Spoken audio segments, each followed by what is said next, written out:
I will begin this public hearing of July 21st. It's reconvening from July 5th. I'm going to call it to order. As we said last time, this meeting is convened by electronic means, and so as such, council members can participate in person or by electronic means. Because it looks like quorum is tight tonight, council, please let the clerk know if you're going to leave the meeting for the purposes of confirming quorum, and you will be marked as absent if your video is turned off, or won't be marked as present unless your video is turned on, another way to say it. Members of the public can view the proceedings via live stream on YouTube, and all the information is tweeted out on the Twitter handle at Van City Clerk.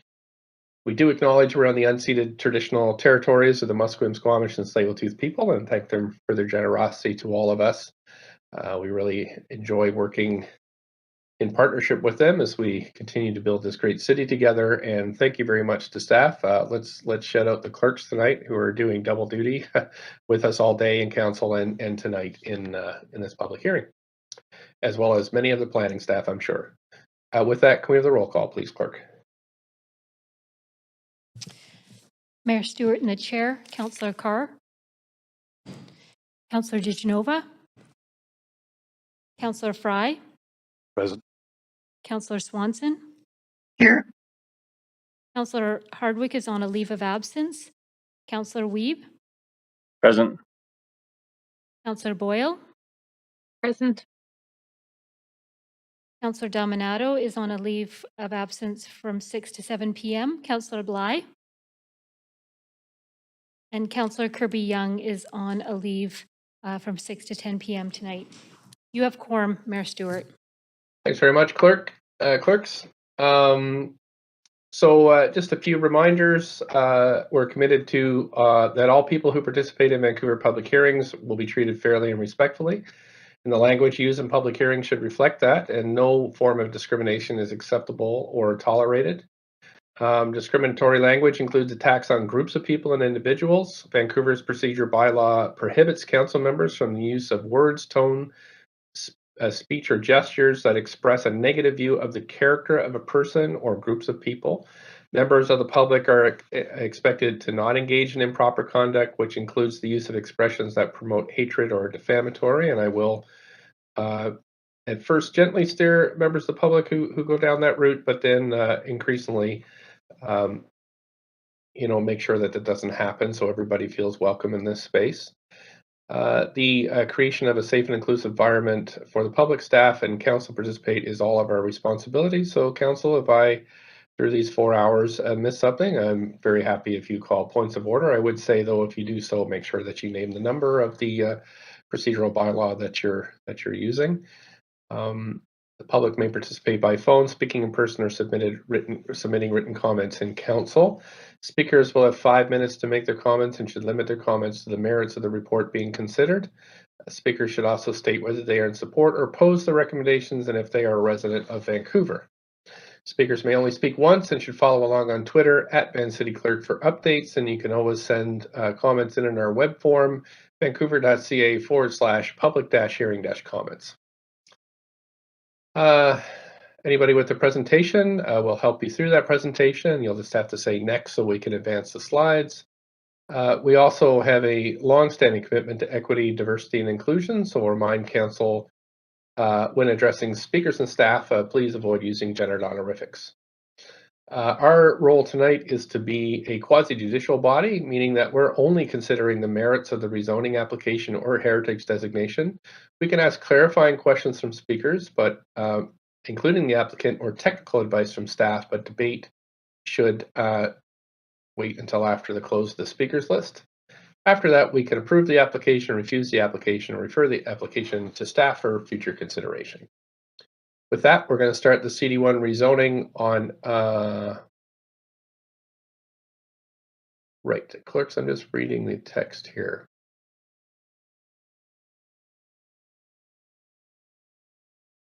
So we're doing a CD1 rezoning at 2009-2037 Stainsbury Avenue.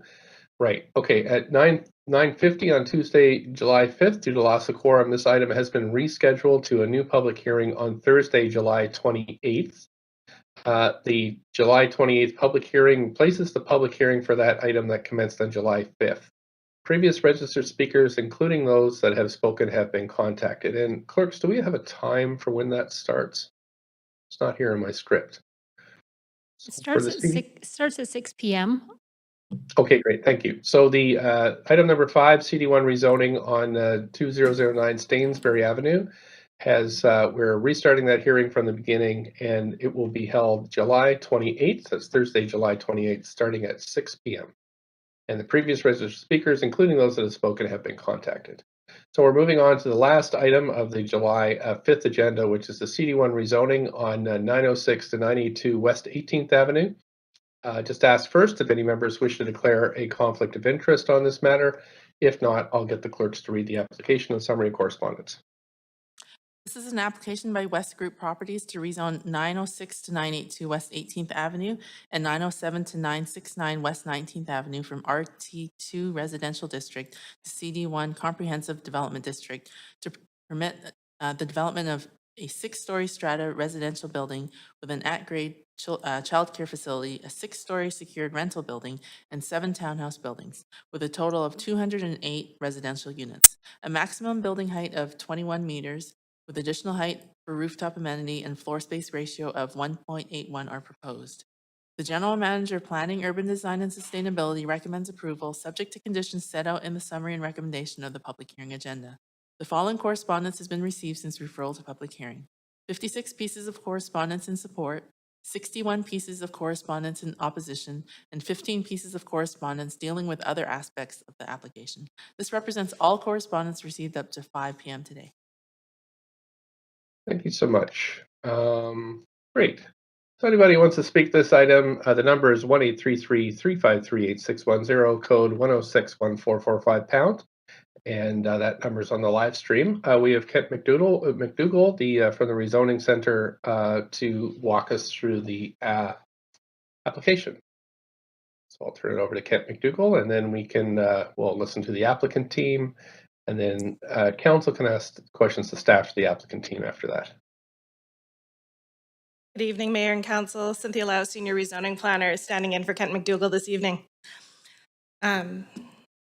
So the site before you tonight is commonly known as the Balfour Block. The rezoning site shown in red is a large site located between 18th Avenue and 19th Avenue, just off Oak Street.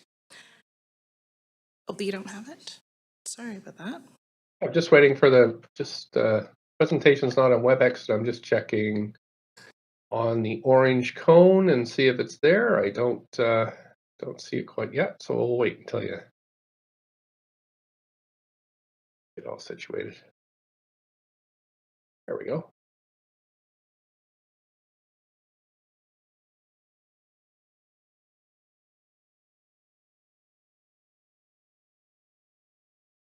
It's not quite loaded yet, but I see it's coming. There we go.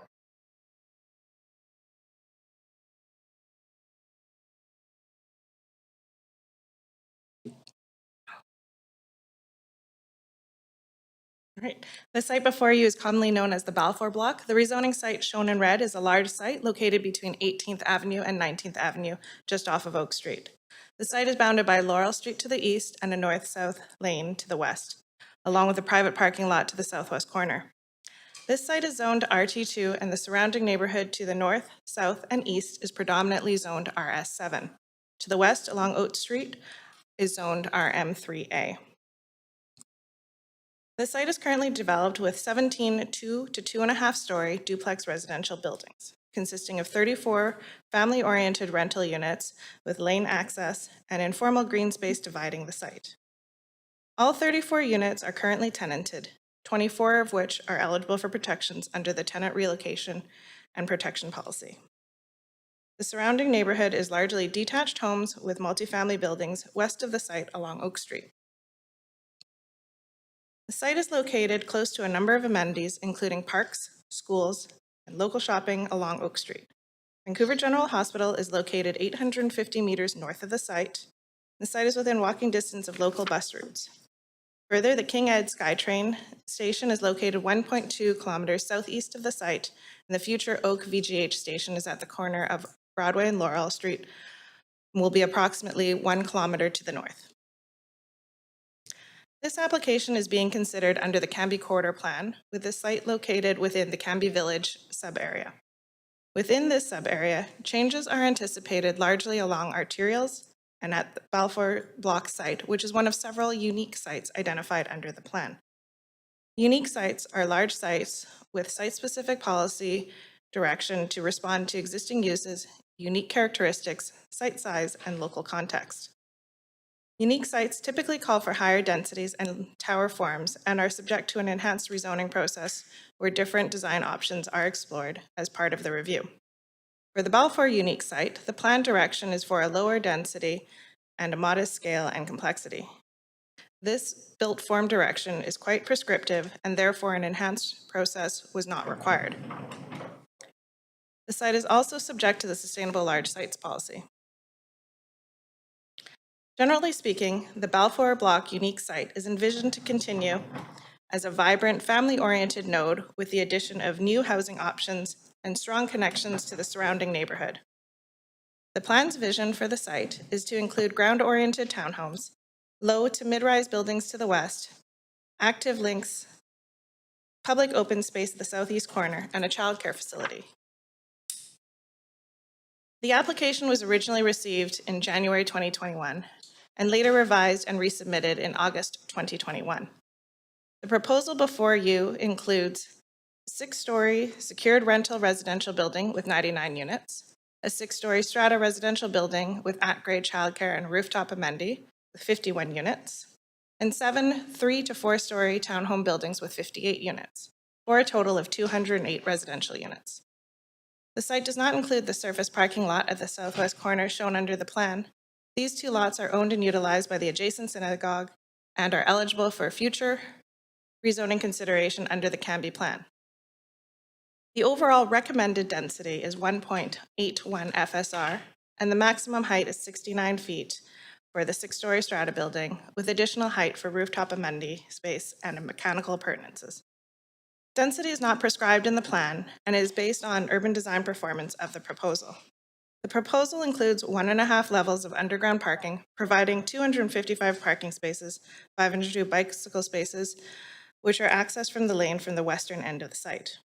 If approved, this project would generate approximately 376 new on-site and off-site jobs. The proposal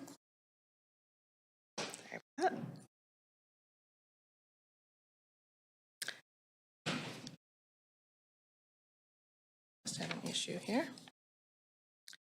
Go through. Proposal includes a number of public benefits, including 99 secured rental buildings, 99 secured rental units, of which 25 units are to be below market, a 37-space childcare facility to be delivered turnkey to the city, and dedicated public park at the southeast corner of the site.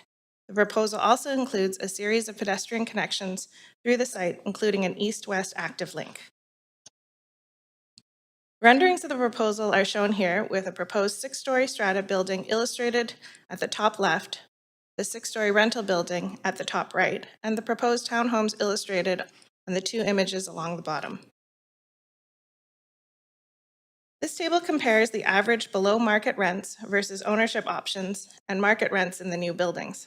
When compared to home ownership costs, market rents, and in particular below-market rents, provide a more affordable alternative to home ownership. In addition, rent increases for below-market units are permanently limited to the Provincial Residential Tenancy Act maximum, even after a change in tenant.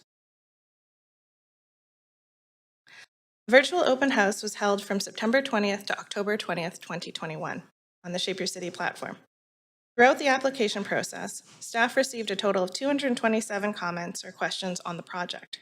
Concerns included comments related to the building heights and density, impact on community amenities and schools, traffic congestion, lack of permeable green space, and concerns around affordable housing and tenant displacement.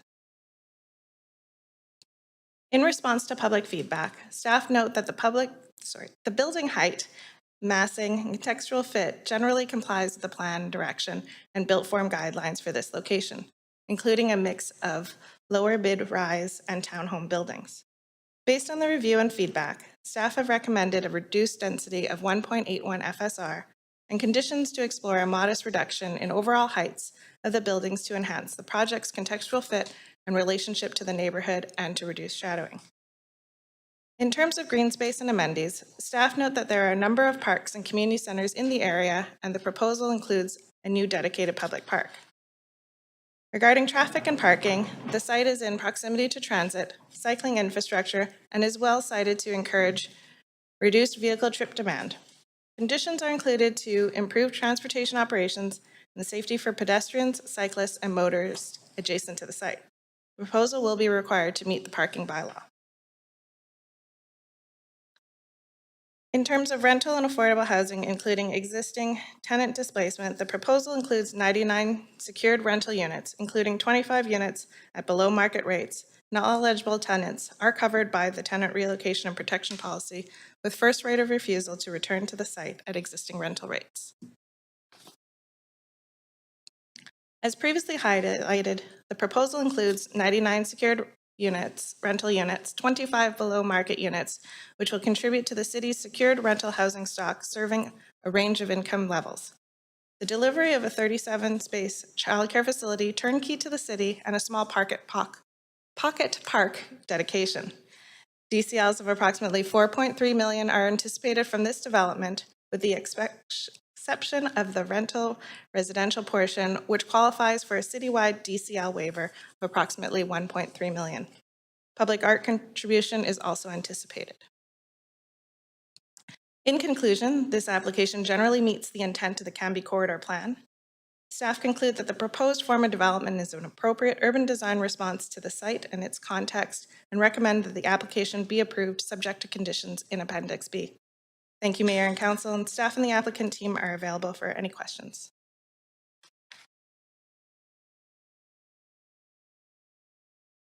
Thanks very much for your presentation.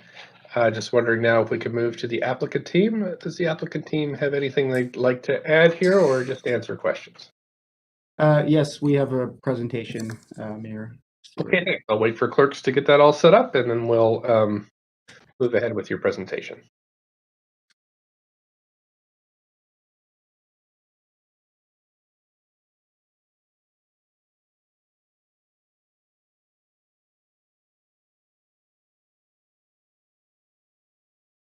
Okay, I trust you can see my screen. Yes, we can. Okay. Good evening, Mayor and Council. My name is Evan Lewis with West Group Properties. On behalf of the applicant team, I'd like to thank you for considering our application for rezoning this evening. Thank you, Cynthia, for that presentation. We're pleased to present an application that, if approved, will create new housing options in the Douglas Park area while also delivering much-needed public benefits in the form of a childcare facility, a city-owned corner park, and moderate-income housing. A few housekeeping items I'd like to address before commencing my presentation. I understand there's some correspondence submitted which stated West Group required some tenants to sign an agreement stating they would not oppose the project to public hearing. I'd just like to clarify, we haven't restricted anybody from speaking tonight. For clarity, tenants who moved into the building following our rezoning application were asked to sign an addendum which included several acknowledgements. An acknowledgement that they are aware that the landlord is actively pursuing redevelopment of the property, an acknowledgement that the tenant's rent is substantially below market in light of the fact it's being redeveloped and is relatively short-term in nature, and an acknowledgement that they will not dispute or initiate dispute resolution related to that notice to end tenancy, and they will not compel the landlord to pay compensation at termination. So when we became aware of the fact that tenants were under the mistaken impression that they were restricted from opposing the project at public hearing, we sent an email and hand-delivered letters to all tenants clarifying that they are free to speak at public hearing without violating their leases. I just wanted to address that at the start, and now I'll move on to my application for my presentation for this application for rezoning.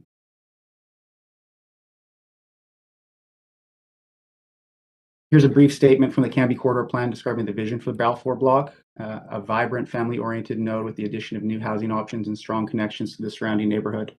This vision was established through the Canby Corridor Phase 3 planning program, which addressed the Balfour Block on a site-specific basis. As you know, the Canby Corridor Phase 3 planning program included extensive public consultation over 3 years, including 50 public consultation events attended by over 5,000 people. Should also note that there's an alternative development pathway, which would be to proceed with an application on the site's existing R2 zoning, which would permit a lower density multiplex project. Since the rate of change bylaw does not apply to RT2 zoning districts, rental replacement would not be required under an RT2 application. An RT2 compliant development option would deliver only strata tenure housing and no public benefits aside from a DCL payment. We feel strongly that the rezoning application under consideration tonight, given its public benefits, tenant protections, and diverse housing options, provides a vastly superior development option for local residents, existing tenants, and the public at large. On the left, you can see the conceptual sketch in the Canby Corridor plan that Cynthia showed. Our proposal is on the right. As shown, our proposal aligns with the vision in the Canby Corridor plan. It meets the built form guidelines while maximizing rental housing on site. It delivers the childcare facility and the corner park, while also providing numerous pedestrian linkages through the site. Council's consideration of this rezoning application at tonight's public hearing represents the culmination of many years of public engagement and work with city staff. To add some context regarding the recent history of this property and its redevelopment, West Group acquired the property in the spring of 2015 with the intention of proceeding immediately to a rezoning application. However, in 2015, planning staff advised West Group that an application for rezoning would not be considered until the Canby Corridor Phase 3 planning program was complete. Following the approval of the Canby Corridor Phase 3 plan in 2018, West Group submitted a letter of inquiry application in 2019. Our rezoning was formally accepted by staff in January 2021. As shown here, the rezoning process for this application entailed 2 virtual open houses and 2 urban design panel meetings. The community consultation for this application resulted in meaningful revisions to the proposal, which I'll elaborate on in further slides. In addition to the aforementioned city-led public engagement, our team has conducted extensive applicant-directed community engagement. Additionally, we've been engaging with tenants since we acquired the property in 2015. Specifically, notification letters were issued by West Group to all tenants, alerting them of West Group's acquisition and our intention to redevelop in July 2015. Following those letters, in-person individual meetings were convened with tenants. Since then, there's been extensive communication with tenants up to this date, which we'll get into a bit further. Based on the input we received at the virtual open house and the urban design panel and applicant-led community engagement, we initiated several changes that significantly scaled down the project. Those modifications resulted in the total number of, modifications reduced the total number of proposed homes from 241 to 208. That reduction was comprised almost entirely of strata-titled homes. There was a loss of only 1 rental home. Additionally, we reduced the height of the townhouses around the perimeter of the project, thereby reducing their overall height impact. We also eliminated 1 townhouse building to accommodate the corner park and initiated a significant reduction in parking. With those revisions, we returned to the urban design panel in October 2021 and received unanimous support. Through those revisions, we feel we have responded meaningfully to public input while maintaining strong alignment with the vision expressed in the Canby Corridor plan. Regarding housing, importantly, this application triples the number of rental housing units on site. It also proposes 58 ground-oriented family units, which form much-needed missing middle housing. The public benefits proposed as part of this application are collectively valued at $5.9 million. There are also important non-quantified public benefits, which are not reflected in that figure. First, a corner park has been proposed. Ownership of that park parcel will be transferred to the city at no cost. Second, 25 units of moderate income housing are proposed. And although the form of development of this application is consistent with the forms of development to which the Canby Corridor fixed rate CACs normally apply, Balfour is identified as a unique site in the Canby Corridor plan, and as a result, this application required a negotiated CAC process. As a point of comparison, if the fixed rate CACs were applied to each individual building in this application, it would yield a cash CAC of less than $5.3 million. That is less than the value of the childcare facility alone, not including the moderate income housing in Corner Park.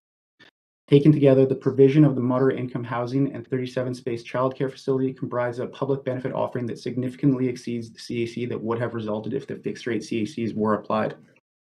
And I'm happy to answer any questions on that.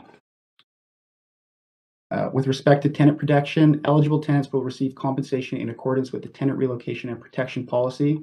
Importantly, a site-specific policy deepens the benefit to eligible tenants. Specifically, they will be offered a right of first refusal to return to the newly constructed rental building at their current rent plus allowable RTA increases. This significantly exceeds the typical TRP requirement to return at 20% below new market rents. Similar to the provisions in the Broadway plan, the replacement unit type must align with the household size of the tenant in accordance with the national occupancy standards established by CMHC. There's been correspondence related to this application regarding a desire for stronger tenant protections, including rent bridging or rent top-ups. I just want to emphasize that the concept of rent bridging has not formed part of any council-approved policy in Vancouver until the concept was introduced a month ago with the approval of the Broadway plan. For that reason, the costs associated with it, which we believe to be very significant, were not factored into the CAC negotiation and residual land value analysis process. Consequently, the project is simply unable to absorb any additional costs associated with the rent top-up or rent bridging without eliminating other public benefits, including the child care facility or moderate income housing. Our tenant relocation coordinator, James Todd of Somerville Community Relations, is also available to answer questions related to tenant protections. Again, thank you for your consideration of this application this evening. Thank you so much for your time tonight. I do see councillors now on the queue to ask questions. I'm sorry, I've got you on the wrong queue, Councillor Swanson and Fry. I'm going to clear this queue and move you, Councillor Swanson first, then Councillor Fry. There we go. Oh, I don't know why I keep slipping over to the main queue. Councillor Swanson and then Councillor Fry. Great. So this is staff or the applicant. Councillor Swanson, please go ahead. Yeah, if you could reset my timer. Yeah, thanks. Yeah. To the staff, what are the rents for the current tenants? Hello, Councillor Swanson. The current rents are on average between 1,650 up to 2,200. And it's a mix of 2 and 3 bedroom units currently. Okay. To the applicant, I see that we're replacing 26 3-bedroom rentals with 13 3-bedroom rentals, and only 3 of the 13 are in the moderate income. So is there going to be room for the returning tenants that need 3 bedrooms? Yeah, so similar to the Broadway plan, through the needs assessment and review of the CMHC national occupancy standards, each tenant will be assessed on an individual basis and directed into an appropriate unit. Perhaps staff can speak to the overlap between moderate income housing and the rental replacement. Essentially, if a tenant exercises their right of first refusal to move back into the building, and in doing so, they meet the income, or not the income requirements, but the rent limit for the moderate income housing, it'll be counted towards it. If they do not, it'll be over on top of the 25 units of moderate income housing.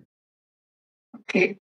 What about phasing? Is there any possibility that tenants could stay in their current building until the new building is done?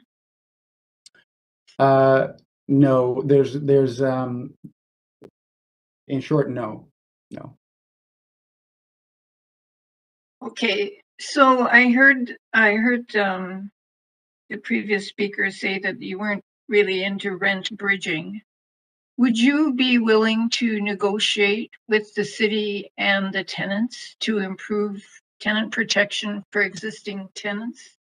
I think the bridging is really important, because if it takes you 3 years to get it built, the tenants will have a new life by then, probably in a different province or different city anyway. So the question is, would you be willing to negotiate for better tenant protection? We're prepared to work with tenants on an individual basis where there's a need and somebody's facing housing insecurity or determined to be a vulnerable tenant. We're prepared to work with individuals on a individual basis. However, we're not prepared to offer rent bridging across the board to eligible tenants. As I alluded to, through the residual land value analysis that we did with staff, that was never contemplated, and the public benefits that are generated by this project never contemplated rent bridging, which we believe to be a very significant cost. Okay, thanks. Thank you, Councillor Swanson. Let's see now. I think it's Councillor Fry next. Go ahead, Councillor Fry. Yeah, thank you. So I'm looking through the documents here, and at 34 units, 9 are vacant, 25 are tenanted. It doesn't specifically say how many qualify for TRPP. It sort of says some will. Can we get a breakdown of who's how long tenants have been there and who's qualifying for TRPP? Sure, thanks, Councillor Fry. Annie McBliss with Housing. Of the 25 tenants that are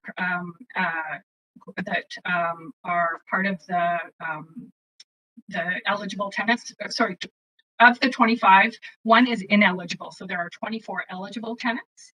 And they are ranging the length of stay. Some of them have been there 20 years. I think some even a bit longer than 20 years. I think the shortest time is 5 years. And so just to get a sense of what the compensation would be. So the compensation really in by TRP is meant to try to, I like to say, soften the blow of having to relocate somewhere else before they're able to come back at the same rents. So just to understand what that compensation might be for 12 months, for those tenants that have been there 20 years and longer, 20 to 30 years, it's 12 months rent. And for those that have been there for 10 to 20 years, it's 6 months rent. So it's a lump sum.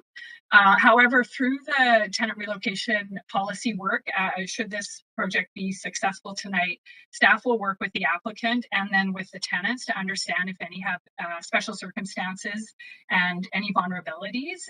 And so there might be some further compensation as a result of that, but we just don't have that level of information yet at this point in the process. Okay, so that's great. Thank you for those details. And so it's really not some tenants for TRP, it's most tenants. It's most, yeah. Okay. No, that's really helpful. Now, do we have a sense of where tenants would be able to relocate within the city of Vancouver? Is that something that's been contemplated at this stage, or is that too far out? I mean, obviously we're talking a lot about it in the context of Broadway plan, and I'm just curious if we anticipate where folks could go. Yeah, I'm wondering if James Todd, so the applicants engaged a tenant relocation specialist to work directly with the tenants, which is also very helpful because it really is a one-on-one kind of work. I'm not sure if James might like to fill in some of those details. Thank you. Hi, Council. James Todd, Somerville Community. So we've been engaged as the tenant relocation specialist for the project. So we are quite early in the process, but because the great work with the city, a number of the tenant the needs assessment forms that tenants fill out and send to the city have been received, and so we do for about 2/3 of the units have direct input in terms of where they would like to be relocated, and so our next step, should the project be successful and move forward, would be an intensive one-on-one meeting with each tenant, and we really create that tenant relocation plan around that tenant, including and top of mind, of course, is including the neighborhood in which their current, their preference based on their needs for schools and work and such. So we would most tenants, it looks like, would prefer to stay in the neighborhood, and so that would form our efforts, and we would focus our efforts early on those potential options as they come out. Thanks for that, James, and I appreciate that you've joined us here before and explained your process, and it seems very, very thoughtful and working with tenants. Do you feel that tenants are well appraised of their rights going into this, and they know, and they're not like sort of leaving early or feeling pressure to leave early? Because I've heard in other buildings, nothing to do with you or this project, that people get moved out early. Yeah. So our work typically focuses on folks with the highest needs. And so that could be folks with barriers to housing, and then moving from there to folks with families and such. Obviously, there are better times of the year with more options. And so sometimes it just lands on a certain months of the year before school starts, for instance, over the summer, sometimes is a really good. So in terms of, I don't think there's any intent, and folks know that until the 4-month notice to end tenancy is officially provided, and that's only provided when all permits, building permit, demolition permit, and development permit, of course, also rezoning, is all in hand, does that even get issued? So there's no pressure to relocate officially before that 4-month notice to end tenancy. And so, but on a case-by-case basis, we'll approach tenants thoughtfully and based on their own needs and work with them, right? And so if folks are interested in and an option comes up and they can say, no, that's not something we want to do now. And then we absolutely respect that. But in other cases, a unit could come up. As we know, the rental market is very, very tight. And so we're constantly looking for those opportunities and working with tenants, but they're very aware that there's no notice to end tenancy until all those permits are in hand. And so there's no official need or pressure for them at all. So it's really up to the tenants, and it's usually the tenants coming to us saying, we have all these needs and we're nervous and we want to start working with you. And so we do, of course. And the city is fully aware of when those happen, and we're in touch with staff and such. So it's all under an approved plan. But we also have the realities of sort of the market. And so the earlier we're in a relocation process, typically the better for everyone, and also to create those plans to make sure that, the communities stay intact. So hopefully that answers your question. It does. Thank you, James. And thank you, Mayor, for indulging that extra time. I know we went a bit over there, but it was helpful. Okay. Yep. Sorry about that. It was Councillor Boyle. 5. Thanks. I'm just first of all hoping to clarify. Staff said there are 24 tenants. Is that 24 households or 24 total tenants? Thanks for the question. Sorry, I'm just having trouble with my video. Actually, yeah, I fumbled a bit on that answer. So there are actually 10 ineligible tenants that had moved in after West Group had purchased the property. So I just want to clarify, those tenants are ineligible due to the length of tenancy. And of those left, there were 25, of which one was in to length of tenancy. And so there are 24 eligible tenants. So does that answer your question? Yes, yeah, 24 individuals, not 24 households. That's right, yeah. And then can you again clarify for me? I was feeling a bit more confused after hearing the last answer. Tenants are eligible for relocation payment based on their length of tenancy. That's right. As well as first right of refusal to come back at their current rent? That's right. I just want to clarify, it's households, not individuals. So these are people living in 2 3-bedroom units. So we have the detailed information about what makes up the household, but it isn't 24 individuals, it's 24 households. Okay. And that's right. The Canby Corridor Unique Sites policy for Balfour Block offered additional rental protection in the right of first refusal at the same rents, which is not currently part of the citywide TRP. And so there's the compensation based on length of tenancy, and obviously the offer of options of housing in a preferred neighborhood. But then they're also offer the right of first refusal at the same rents to return to the building when it's complete, which isn't typically it is not part of the citywide TRP policy. Okay, thanks for that. And how long maybe this is a question for the applicant, do we imagine from all those permits being in place and tenants needing to move out to being able to move back in? What's the estimated time? Yeah, thank you for the question. We estimate that it would be somewhere in the realm of probably 28 to 32 months. Okay, great. I think those are all of my questions for now. Thank you. Okay, Council, we just have bare quorum right now. So just reminding you that if you have to keep your video on, and you also have to stay in front of your video in order for us to maintain it. It's again, we have a number of LOAs tonight, so just to remind you of that. If we lose quorum, which has happened, at this point, we will take a recess and try to get the other councillors back online. It is hard to know where folks are going, especially since we're remote. So just to remind you of that. Councillor Carr, you're up for 5 minutes. Great, thanks, Mayor. Yeah, I think my housing questions have been answered, so I'm going to take a number of the other questions, and specifically to the applicant. One of the conditions of approval is to add is to add garden plots. And it says specifically for a minimum of 30% of the units with less than 100 square feet of private outdoor space.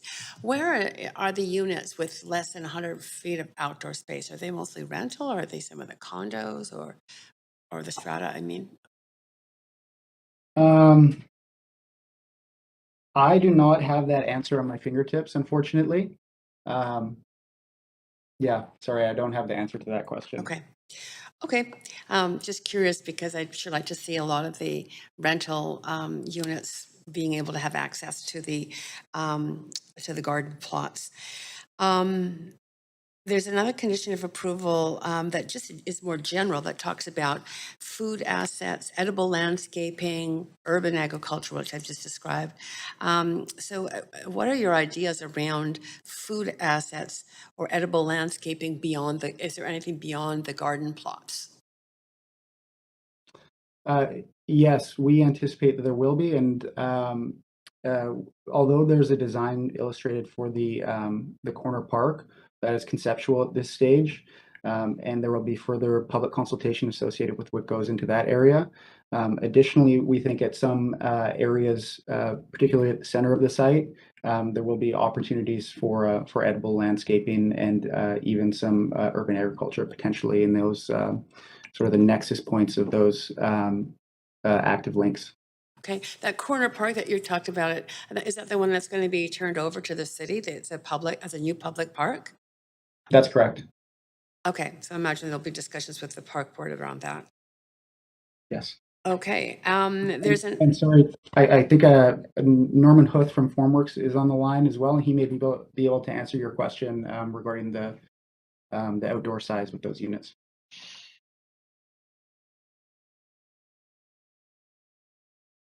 Well, maybe as he's thinking about it, I'll ask my last question just because my timer is clicking, but I'm happy to hear the answer because it's just one more question. One of the other conditions is to do green roofs.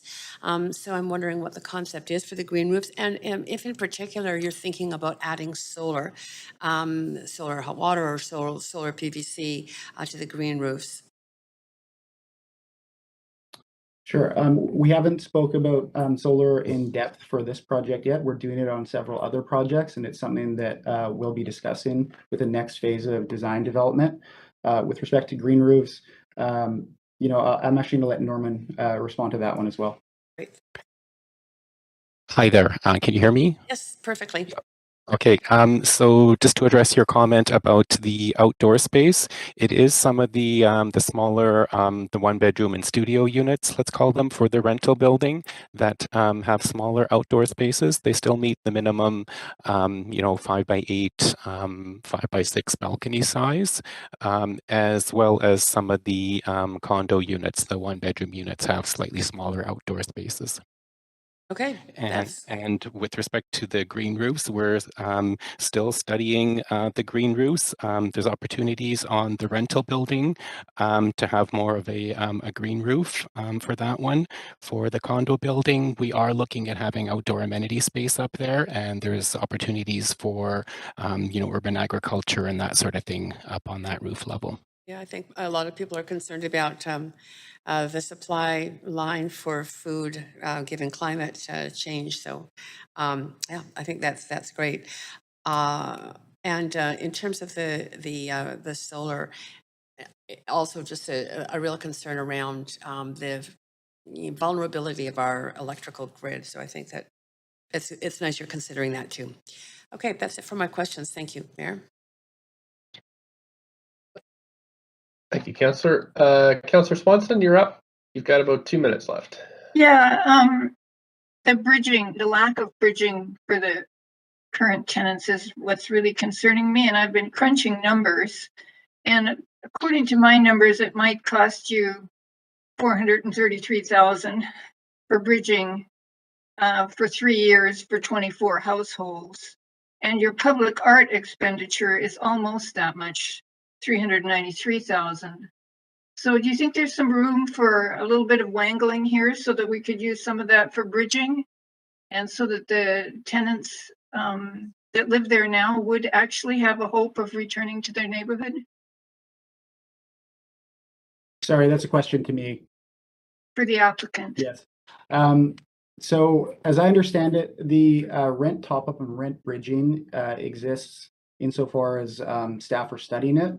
How that's actually implemented is not clear at this stage. I don't think a detailed plan has been brought forward to council, and so I would just preface this by saying that a back of the napkin calculation of what that could mean, without understanding what that policy is actually going to say, gives me some pause.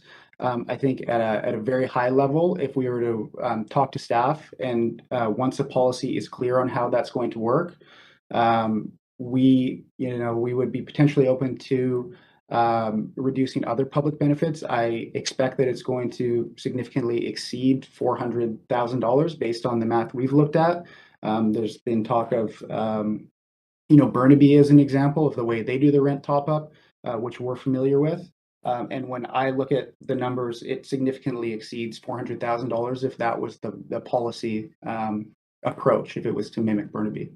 Okay, so in Burnaby, though, only 72% of people took it up, so you've got a little bit of leeway there. So you would be into at least looking at this and negotiating about it? In theory, although I'm not, I just don't have a high degree of confidence in how that could be done at this stage, but I guess in theory, yes. Okay, thanks.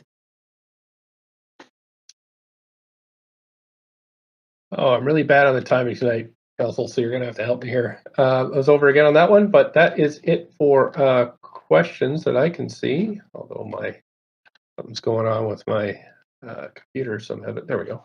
Okay, let's see now. We have come to the end of questions for staff and the applicant, so we're going to move on to the public. Council, we have about 45 speakers to this item, 51 speakers, so we will take breaks as we go along just to make sure everybody's feeling well after a long day. We're going to start with speaker number 1, who is Daniel Holloway by phone. Daniel Holloway, speaker number 1. Hi, Mayor Stewart and councillors. Thank you for letting me share my thoughts on the project this evening. Just have a few brief comments about the application. Being born and raised 2 blocks away from the project, I'm quite familiar with the area and the amount of density available. I moved recently to 16th and Canby, so not far away from the project, and the area is very busy, as you all know, and full of families and dogs and cats and everything else. So I was initially kind of on the fence with this project, but I think I was swayed in favor of it because of that increased park and increased density. Right now, the area's huge parking lot, a big alleyway, and my parents are still in the original house that we lived in 2 or 3 blocks away, and they're looking to downsize. So a project for renters in the area would be welcome, in my opinion. And I really hope that you do support this project. So thank you very much. Thank you for your time tonight. I don't see any questions for you, so we'll move to the next speaker. We have Corey Colville, speaker number 2. Corey Colville. Speaker 2 is not on the line. Thanks, clerks. We have speaker number 3, Baldeep Singh Graywall. Speaker 3 is not on the line. Thank you, clerks. Just going to try to mark these as we go. We have speaker number 4, Matthew Pryor. Yep, I'm on the line. Can you hear me? Sure can. Up to 5 minutes whenever you're ready, please. Okay, so yeah, thanks for letting me speak. So I'm a resident of this area and I'm calling in to express my concern about the proposed development. I'm not opposed to the development of the site if done appropriately. I am, however, very much opposed to the size and scale of the current proposal. 2 6-story buildings in this neighbourhood is so out of keeping with the current community that I actually thought it was an error when I first heard it. And a 500% increase in density from the current 34 units to 208 without any supporting infrastructure improvements will choke the area and negatively impact the neighbourhood and community. Local schools are already waitlisted for current residents, and local parks and community services such as the nearby Douglas Park and Hillcrest are already maxed out for many services. Traffic and parking for local residents is already a major problem, with residents often having to park blocks away when events at the local synagogue are on. Adding this much density will likely be the equivalent of that level of traffic increase on a permanent basis. You can build parking spaces, but not guarantee that they will be used. With new residents and people visiting this new complex, parking in this area will likely become unviable for local residents. An increase in density is often validated behind building affordable housing, but I question if that is actually going to be the case.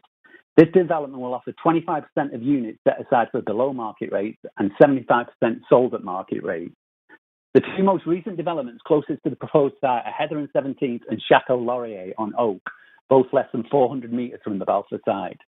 Currently, 2-bedroom units in Heather and 17th are selling for $2.2 million for 1,300 square feet. Chateau Laurier on Oak was selling 2-bedroom units for $2.4 million for 1,400 square feet, and they have actually sold out.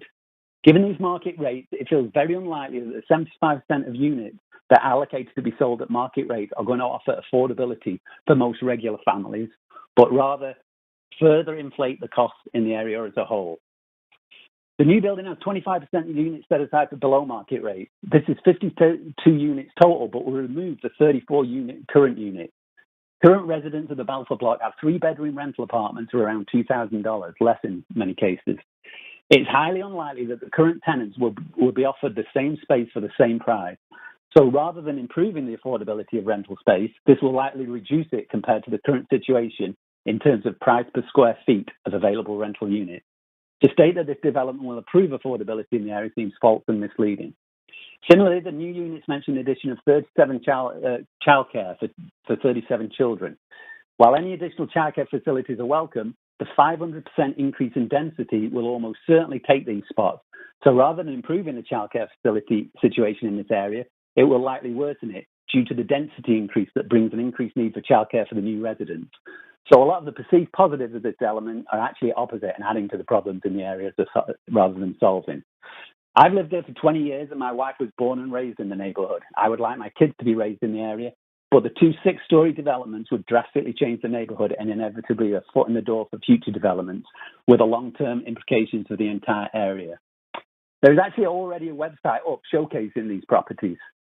The fact that there is already a website that shows that West Group consider this a done deal. And it feels like tonight we are just going through the motions of offering the community its chance to provide input before the inevitable approval process is approved. I understand it is in the interest of West Group to maximise profits by putting as many units as possible into the space, but they could easily develop this area without the need for such height and density and still make a significant profit. The desire to build 2 6-story buildings is clearly so that Mountain View units can be sold at a premium as they will have unobstructed views. This development is completely out of place with the neighbourhood, and there are many examples of city developments that would be much more in keeping with the neighbourhood and not involve 2 6-story buildings. West Group are a corporation and I'm fully aware of the driving motivation of profit over community. I asked the city, however, who we voted in, to value the considerations of the long-term family residents of the area and of the existing soon-to-be evicted tenants. This is not some NIMBY complaint, but rather a genuine concern that this is so out of place with the current neighbourhood, and I'm very concerned of the irrevocable impact it will have on the area and the community, particularly the existing tenants. Again, I reiterate that I am not opposed to developing the site, the existing, providing the existing residents are taken care of. But 2 6-story buildings and a 500% increase in density is simply too much for this area to handle in terms of existing infrastructure and services, and it will set a precedent for future development. If it were just a townhouse development, I feel you would have the support of the community around it, which currently you most definitely do not. In closing, I refer back to my earlier point that there is already a website up for these properties. West Group will no doubt speak to the fact that it features placeholder text. But I work in an industry that creates screens and websites, and we use placeholder text as part of the process. Just one last final point. The one thing we never do, though, is devote time to making a screen or website that we are certain will not be needed. So it feels very much like West Group know this is already approved. Okay. I ask the council, Thank you so much. I don't see any questions for you, so I do appreciate you calling in tonight. Thank you so much. We're on to Lisa Scott, who is speaker number 5. Hello, my name is Lisa Scott, and I've had the very good fortune of living near the Balfour for over 27 years in 3-story walk-ups on Oak Street, 3-story walk-ups on Cambie, and for the last 20-some years in a home on the 900 block West 17th. I'm opposed to this current development application.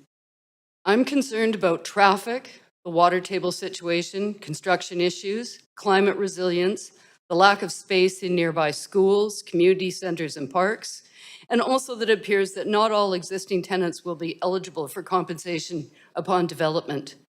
These are issues that still need to be appropriately addressed in this application and are important factors whatever is developed in this space. I'm thrilled there's going to be a childcare. It's been a very long wait for this. I'm glad there is a rental component and that below market spaces are being included. But does it have to be so ugly and ill-suited to its setting? It seems that West Group has done its best to minimize or disregard the recommendations from the Cambie Corridor Plan, previous public processes, and input from city agencies and the public. The current proposal neither creates a sensitive transition to the surrounding neighborhood, nor does it complement the surrounding single-family area. It does not maximize open space and provide visual permeability, all qualities identified by the city and the neighborhood as important. There need to be more of the larger units to accommodate families and a balance of green space to meet their needs. Designs and finishes should reflect the surrounding homes, not overpower them and confront them. This application does not approve that. There is such an opportunity here for West Group and current council to create something as special and unique as the Balfour site has been for over 50 years. Creative and innovative low-rise, ground-oriented, mixed-use housing that could be an example as to how to densify single-family neighborhoods while retaining and encouraging elements of the surrounding area and buildings that give a neighborhood its appeal. I think the 300 or more people who will be moving into this site, which is less than a city block, deserve better than what is being presented. A more thoughtful, innovative, and integrated plan is needed. West Group should not be building another skyline here. They should be enhancing a community. I ask council to demand more of West Group and not approve this application at this time. There should be modifications to the plan to ensure that this unique site remains a positive and unique site into the future. Thank you very much.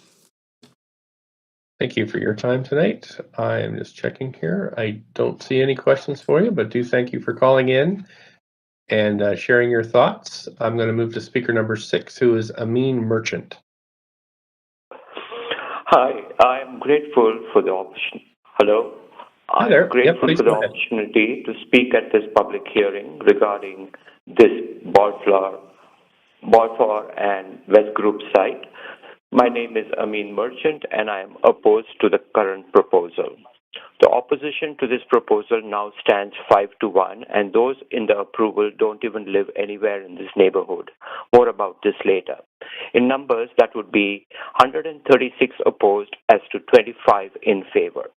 A space of one block that has currently 39 units, this proposal that city staffers, not those of us who live on this block, to 208 units. Yes, 208 units where there are currently 39.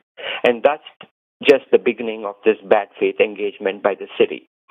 After a good deal of canvassing and consulting with residents of Cambie Corridor rezoning, a few specific design parameters were accepted by the residents and the city.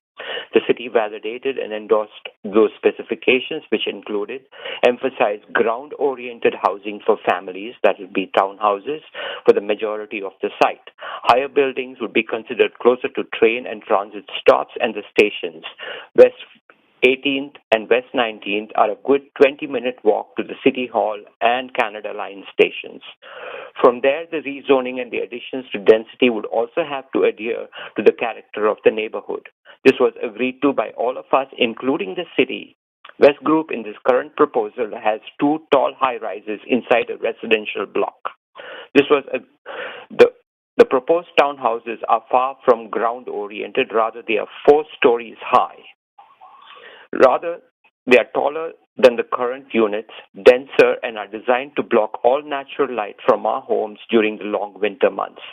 Why have community consultation when our feedback is not given due consideration in the city's report?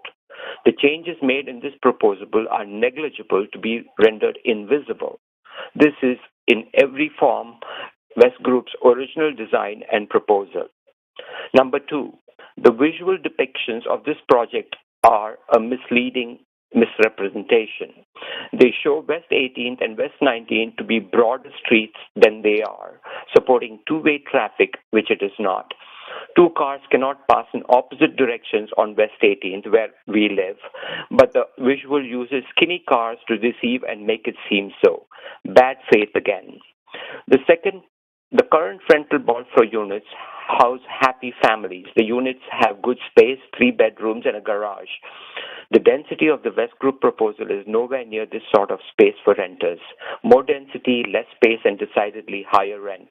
We, the residents of this area, have been vocal and have made it abundantly clear in our feedback that the density is completely out of bounds, even the density that the city approved for the Cambie Corridor. The city report barely brings it down from 1.87 to 1.81. Why is the city even considering this when all of it flies in the face of the very design and density concepts the city itself validated in 2017? 3. Privacy is a major issue. High rises looming over our homes and yards. I've not even mentioned traffic mayhem, school spaces, and distances for added families, flooding, and the shadow study. All of this has been overlooked by the city's planners and the city itself. Public consultancy should privilege those who live in the area first and foremost. Plan your city should actually be plan your community, plan your neighborhood. Those who don't live here or have no idea what a mammoth proposal like this that put up by West Group would do to their lives should not be given prominence to favor such a proposal. Why would Westerners want to have a say in a rezoning project around Main Street, Punjabi Market? Why should they really? Nobody around these blocks of West 18th and West 19th approves of this West Group proposal. And the city should not shirk its own responsibility by approving a project that goes against the design and density parameters which it approved after public consultancy in 2017. Thank you. Thank you so much for your time tonight. I am just checking here, but I don't see any questions for you. So do thank you so much for coming in, and I'm going to move to the next speaker. Well, I hope you would take my comments and give them due consideration, because this whole project and this whole process seems like a sham. Thank you so much. You have had your 5 minutes. I do appreciate you calling, and I am going to move to the next speaker, who is Alan Beam.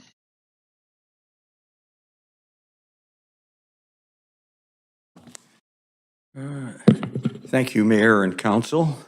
Thank you for the opportunity to speak on behalf of the Riley Park South Cambie Community Vision Steering Committee.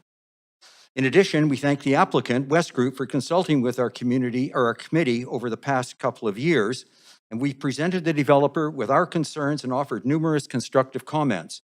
You received a copy of this correspondence on the 5th of July, plus another attachment as well that more or less updates things.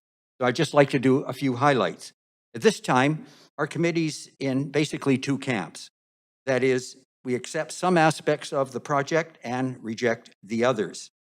And we hope that you'll review the objections expressed before approving rezoning application.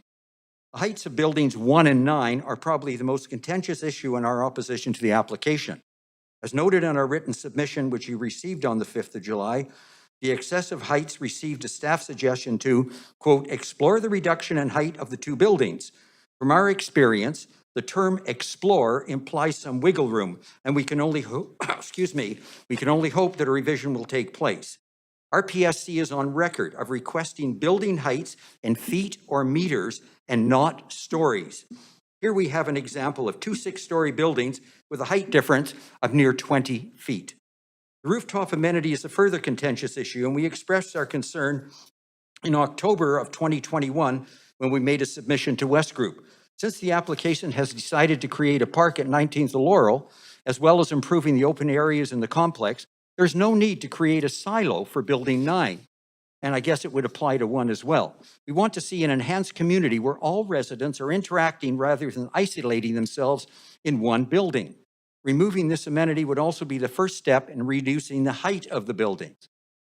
And the height of the buildings 1 and 9 also poses a serious shadowing problem for both the townhouses within the complex and the neighbors on 18th Avenue. And RPSC's October submission, which you have a copy of, clearly outlined our concerns. We also alluded to the dilemma the present tenants are going to be confronted with. Is there a clearly delineated plan for the temporary living accommodations when they're told to vacate their residence? The number of new units are not going to be the same that are being demolished, nor will be the same size. And these actions seem to contradict the Canby corridor policy for unique sites. Is there a true guarantee that those tenants wishing to return to the new facilities will be paying the same rent? We have not seen a timeline for construction of the project, although we heard something this evening from the applicant, nor the phasing in process. And we're assuming now from what we heard a few minutes ago, there won't be a phasing in. A couple of positive aspects that should be noted: the creation of a child care center, which the city will be operating, or that is ownership of. And the question is, will it be open to residents, children in the immediate neighborhood other than in the complex? The overall layout, excluding the height issue, seems to be acceptable as the park on 19th and the enhanced greenery within the complex and walkways.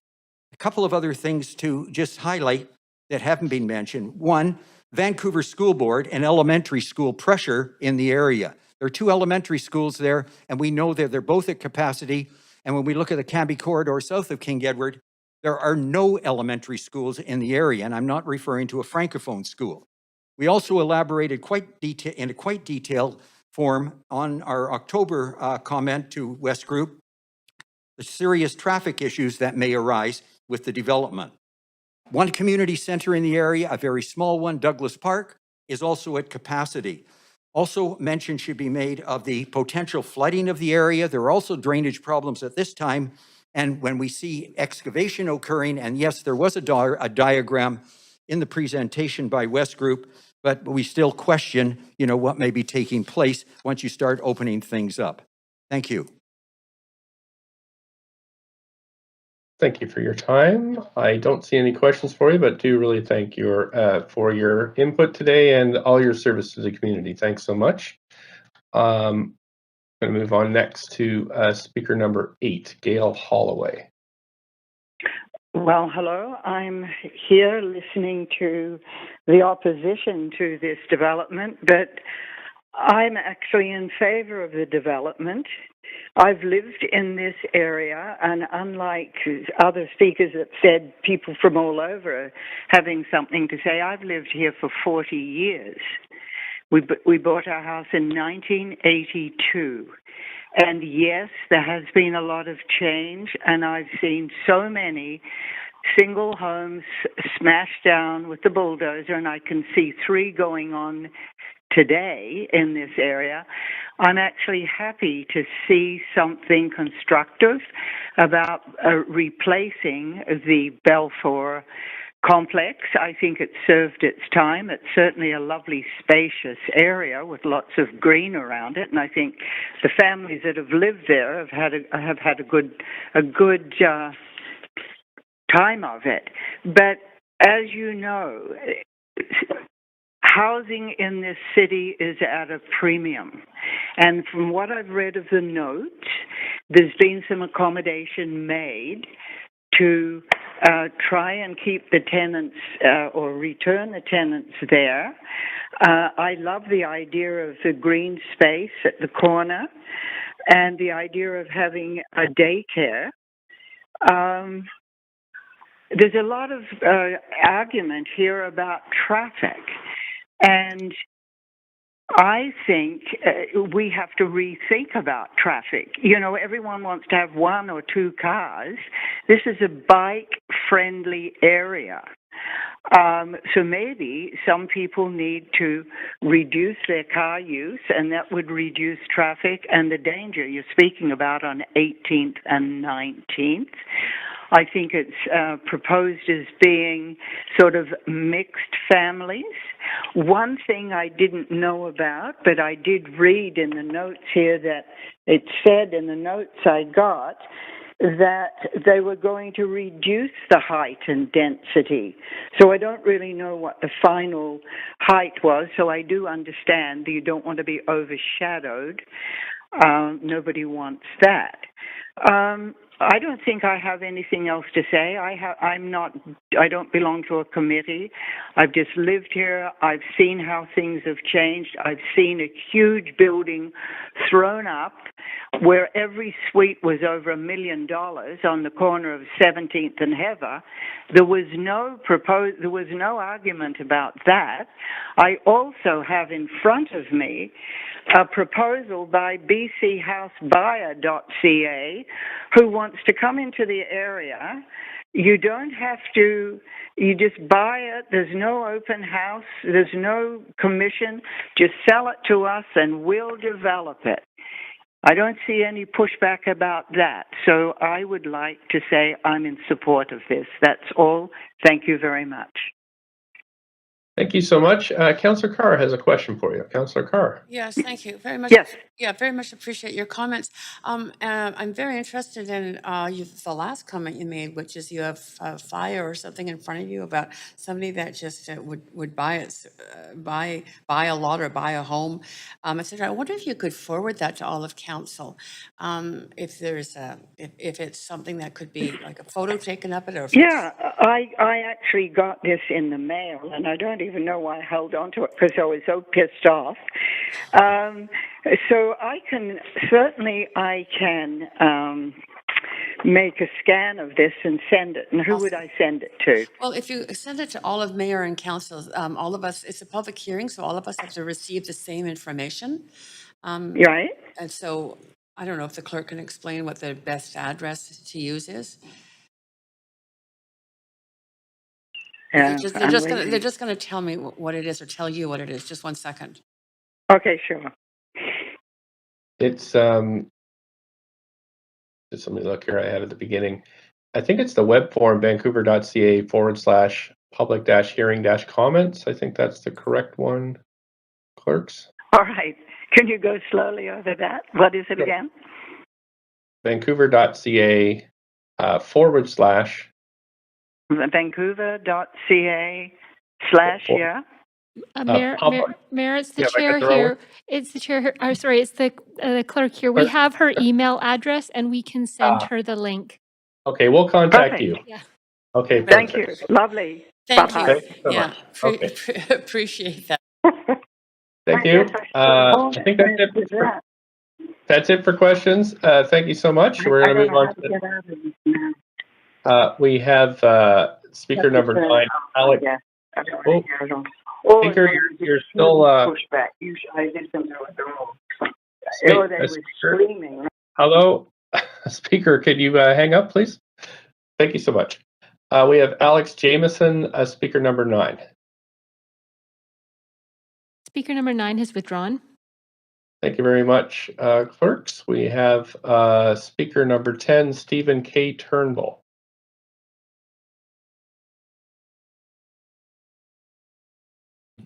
Thank you, Mayor, Council. I live about a block from the Belfour property site. Like most of my immediate neighbors, I'm opposed to the project. I share concerns of others. The development of the site is out of scale with the neighborhood in height, size, and density, that it will shadow many of the houses all winter long and intrude on their privacy. I also agree that it will overwhelm local school and road infrastructure, but my primary focus tonight is on flood risk. In its August 2021 application booklet, West Group promised a rainwater management plan that will process rainfall from a 10-year storm event. Though this is consistent with the city requirements, the question is it enough? And given our experience in our particular neighborhood, I do not think so. My property at Willow and 17th Avenue has suffered 6 major floods in 28 years. The city's risk management office told me after particularly heavy storms some years ago that the flooding we had was caused by a 100-year event, and therefore the city would not be held responsible. About a year later, we had an identical storm and another flood, again confirmed by risk management as a 100-year storm. Somewhat contradictory. The experience has given me a rather strong empirical baseline with which to observe subsequent storms. I strongly believe that we're getting 10-year storm events virtually every year, and that some are greater than that. The intersections of Willow Street and 17th and Willow and 18th are underwater at least 3 times a year, sometimes after only a 20-minute rainfall, heavy rainfall. As development in the area has paved over even more and more green space, more rain flows directly into the city's storm drains, often backing up into the sewer systems and from those into homes. It is not just my home. After a heavy storm, you can see trucks from almost every flood restoration company in front of neighboring houses. The neighborhood's flood risk is further exacerbated by a network of underground streams that flows through it, downslope from the 25th Avenue escarpment. This raises the question as to whether the planning department consulted with city engineering regarding the risks associated with these streams before recommending the project. I strongly suspect not. And the flood risk is bound to get worse. In its June 2016 report, Climate Projections for Metro Vancouver, regional district staff forecast that rainfall amounts will increase by as much as 60% on the wettest days by the 2050s. The City of Vancouver Rainwater Management Bulletin and the city's engineering design manual both indicate a 7% risk of storms in excess of a 10-year storm cycle. If there is this high risk of such severe storms, West Group's plans for a 10-year system give me no comfort. Is it even possible to build a rainwater management system that could entirely mitigate flood risk from such a large project, one that then consumes so much green space? This is an especially valid question with the severe storms that we know are coming. Our property last flooded in 2018, and since then our sewer backup coverage for our insurance premiums has increased nearly 400%. If we flood again, I've been warned that we may not even be able to get backup coverage. Despite terrific help and advice from staff in both street operations and in the sewer separation branch, with whom I am on a first-name basis, it could happen again. There's only so much that staff can do in such a vulnerable neighborhood. All of us who are downstream from the West Group project, those of us to the north and east of the Balfour lands, are in danger of suffering again. This puts considerable stress on all of us who have been flooded and could be flooded once more. In light of this threat, I think it would be prudent for the city to seriously consider the flood risk and insist that any future development on this site be scaled to the neighborhood's flood tolerance. The neighborhood simply does not have the infrastructure to accommodate development of this size and involving this much lost green space. In the meantime, on this one issue alone, never mind all the other problems that make this development incompatible with its surroundings, this project should not be approved as presently conceived. Thank you. Thank you for your time tonight. You do have questions from Councillor Carr. Councillor Carr. Yeah, thank you. I don't know if you happen to read the Appendix B, which has things called conditions of approval. So things that the applicant must do. They are conditions to having a development permit. And they include design development for integrated rainwater management. I don't know if you read this, but so that it's natural landscaping, increasing plantings, bioswales along property lines, permeable. You have a paving. question, Councillor Clerk? Yeah, I'm just wondering if he read these things and what he thinks about these, because he's a resident of the area that has water problems, and I'm wondering what he thinks about these particular solutions. Permeable paving, chain gravity-fed systems, directing water to soil or storage areas. I mean, are those the kinds of things that you would consider to be good amelioration to the problem? In terms of their mitigation on their site? Correct, yes. I read over the plan in some detail, though I'm not an engineer. I am suspicious that the reservoirs can hold a storm runoff in excess of 10 years. The question in my mind is, where does that water go when the reservoirs fill? We have invested literally tens of thousands of dollars in our property to mitigate flood risk in our immediate parcel, even to the point, and the city has helped. They've re-engineered parts of Willow Street, and that has helped with water over land flooding, but we still are at risk of sewer backup. And my concern is what happens if we do get a 100-year event or even a 50-year event. And with climate change, I don't think anybody in this room is going to say that won't happen. What then? I mean, I don't know, not being an engineer, can't tell you that they can't put in a 100-year system. Yeah. But yeah, I thank you for bringing this up. I get to ask, all of us get to ask questions at the end of staff, so I will raise this as a question to staff and specifically point out this section and whether they think it's going to make a difference. You're right around the prediction of more extreme weather. Thank you. Thanks so much. I don't see any other questions, so I'm going to move to the next speaker. We have speaker number 11, Sonia Magnuson.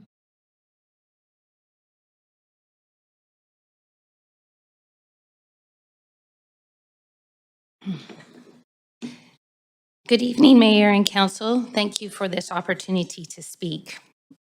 I am opposed to this application as it stands. I wonder what this development would look like if it was truly innovative and a leading edge development to address the housing crisis in Vancouver and climate change. Would the amazing green space be retained? Would the tenants meaningfully engage and participate in the process as a full stakeholder? Would it be possible for a development to improve the neighborhood and the lives of the people rather than be full of stress, uncertainty, fear, and loss? Full disclosure, I am a nearly 10-year tenant of the Balfour Block. I am totally concerned about housing in Vancouver for my family and for my neighbors and for others who struggle with housing. The very first page of the Vancouver plan has this sentence: the goal of land use planning is to improve the well-being of people and their communities by creating convenient, equitable, healthful, efficient, safe, and attractive environments for the present and future generations. Mayor and Council, once you cover over this green space of the Balfour Block, it is gone forever. Considering the climate and the need for outdoor spaces, it is a tragedy to cover up the green space. It is possible with courage and strong values to reject this proposal and ask for something that actually protects the green space. To answer my question about the tenants being meaningful stakeholders, yes, of course, this is possible, but again, it takes a major shift in thinking.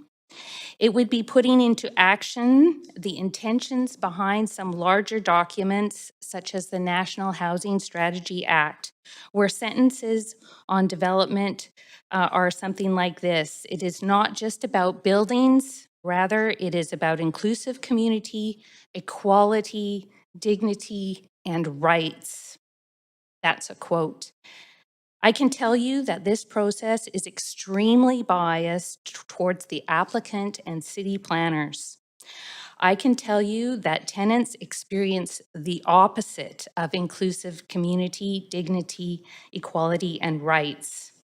We have experienced fragmented and minimal information that is geared towards us telling us about processes. The TRP is so inefficient for the realities of what we will face as evicted tenants, it does not soften the blow. We have experienced a privacy breach within the city that was glossed over as being, quote, not highly sensitive or confidential. Not to mention the huge power differential between the applicant, the city, and the tenants. The context we face as evicted tenants is a major disruption to our lives, logistically, financially, and emotionally. I can tell you more about that if you want to hear more about that. In addition, I want to bring to your attention that the correspondence of oppose, support, and other is extremely flawed. I read through them all, and I also compared with one other housing rezoning project. And I can tell you that some of them that were in support are very similar to the names and sometimes with similar comments to other rezoning application. The process of support, oppose, and others, I would propose that at a minimum, people should declare their connections for themselves and as a family member with the development or real estate industry. Disclosure of pertinent information, such as any connection to development or real estate, is very important for the public to know. Disclosures are standard practices for ethical businesses. Mayor and Council, we wrote our letter as the Balfour Tenants Collective, and I hope you read our asks.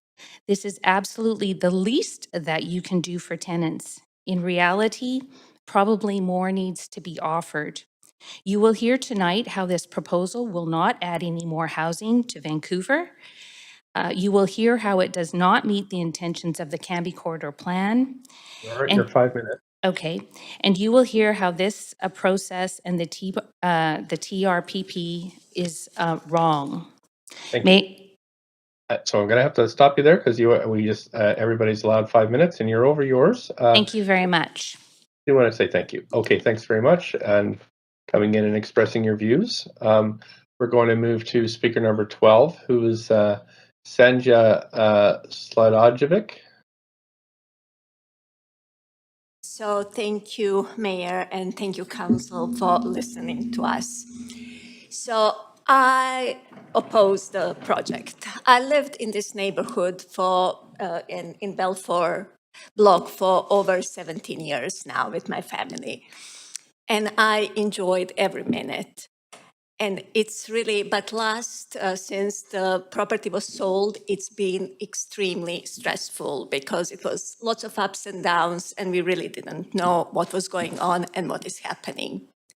So we heard a lot about the density, about the traffic, about the school space.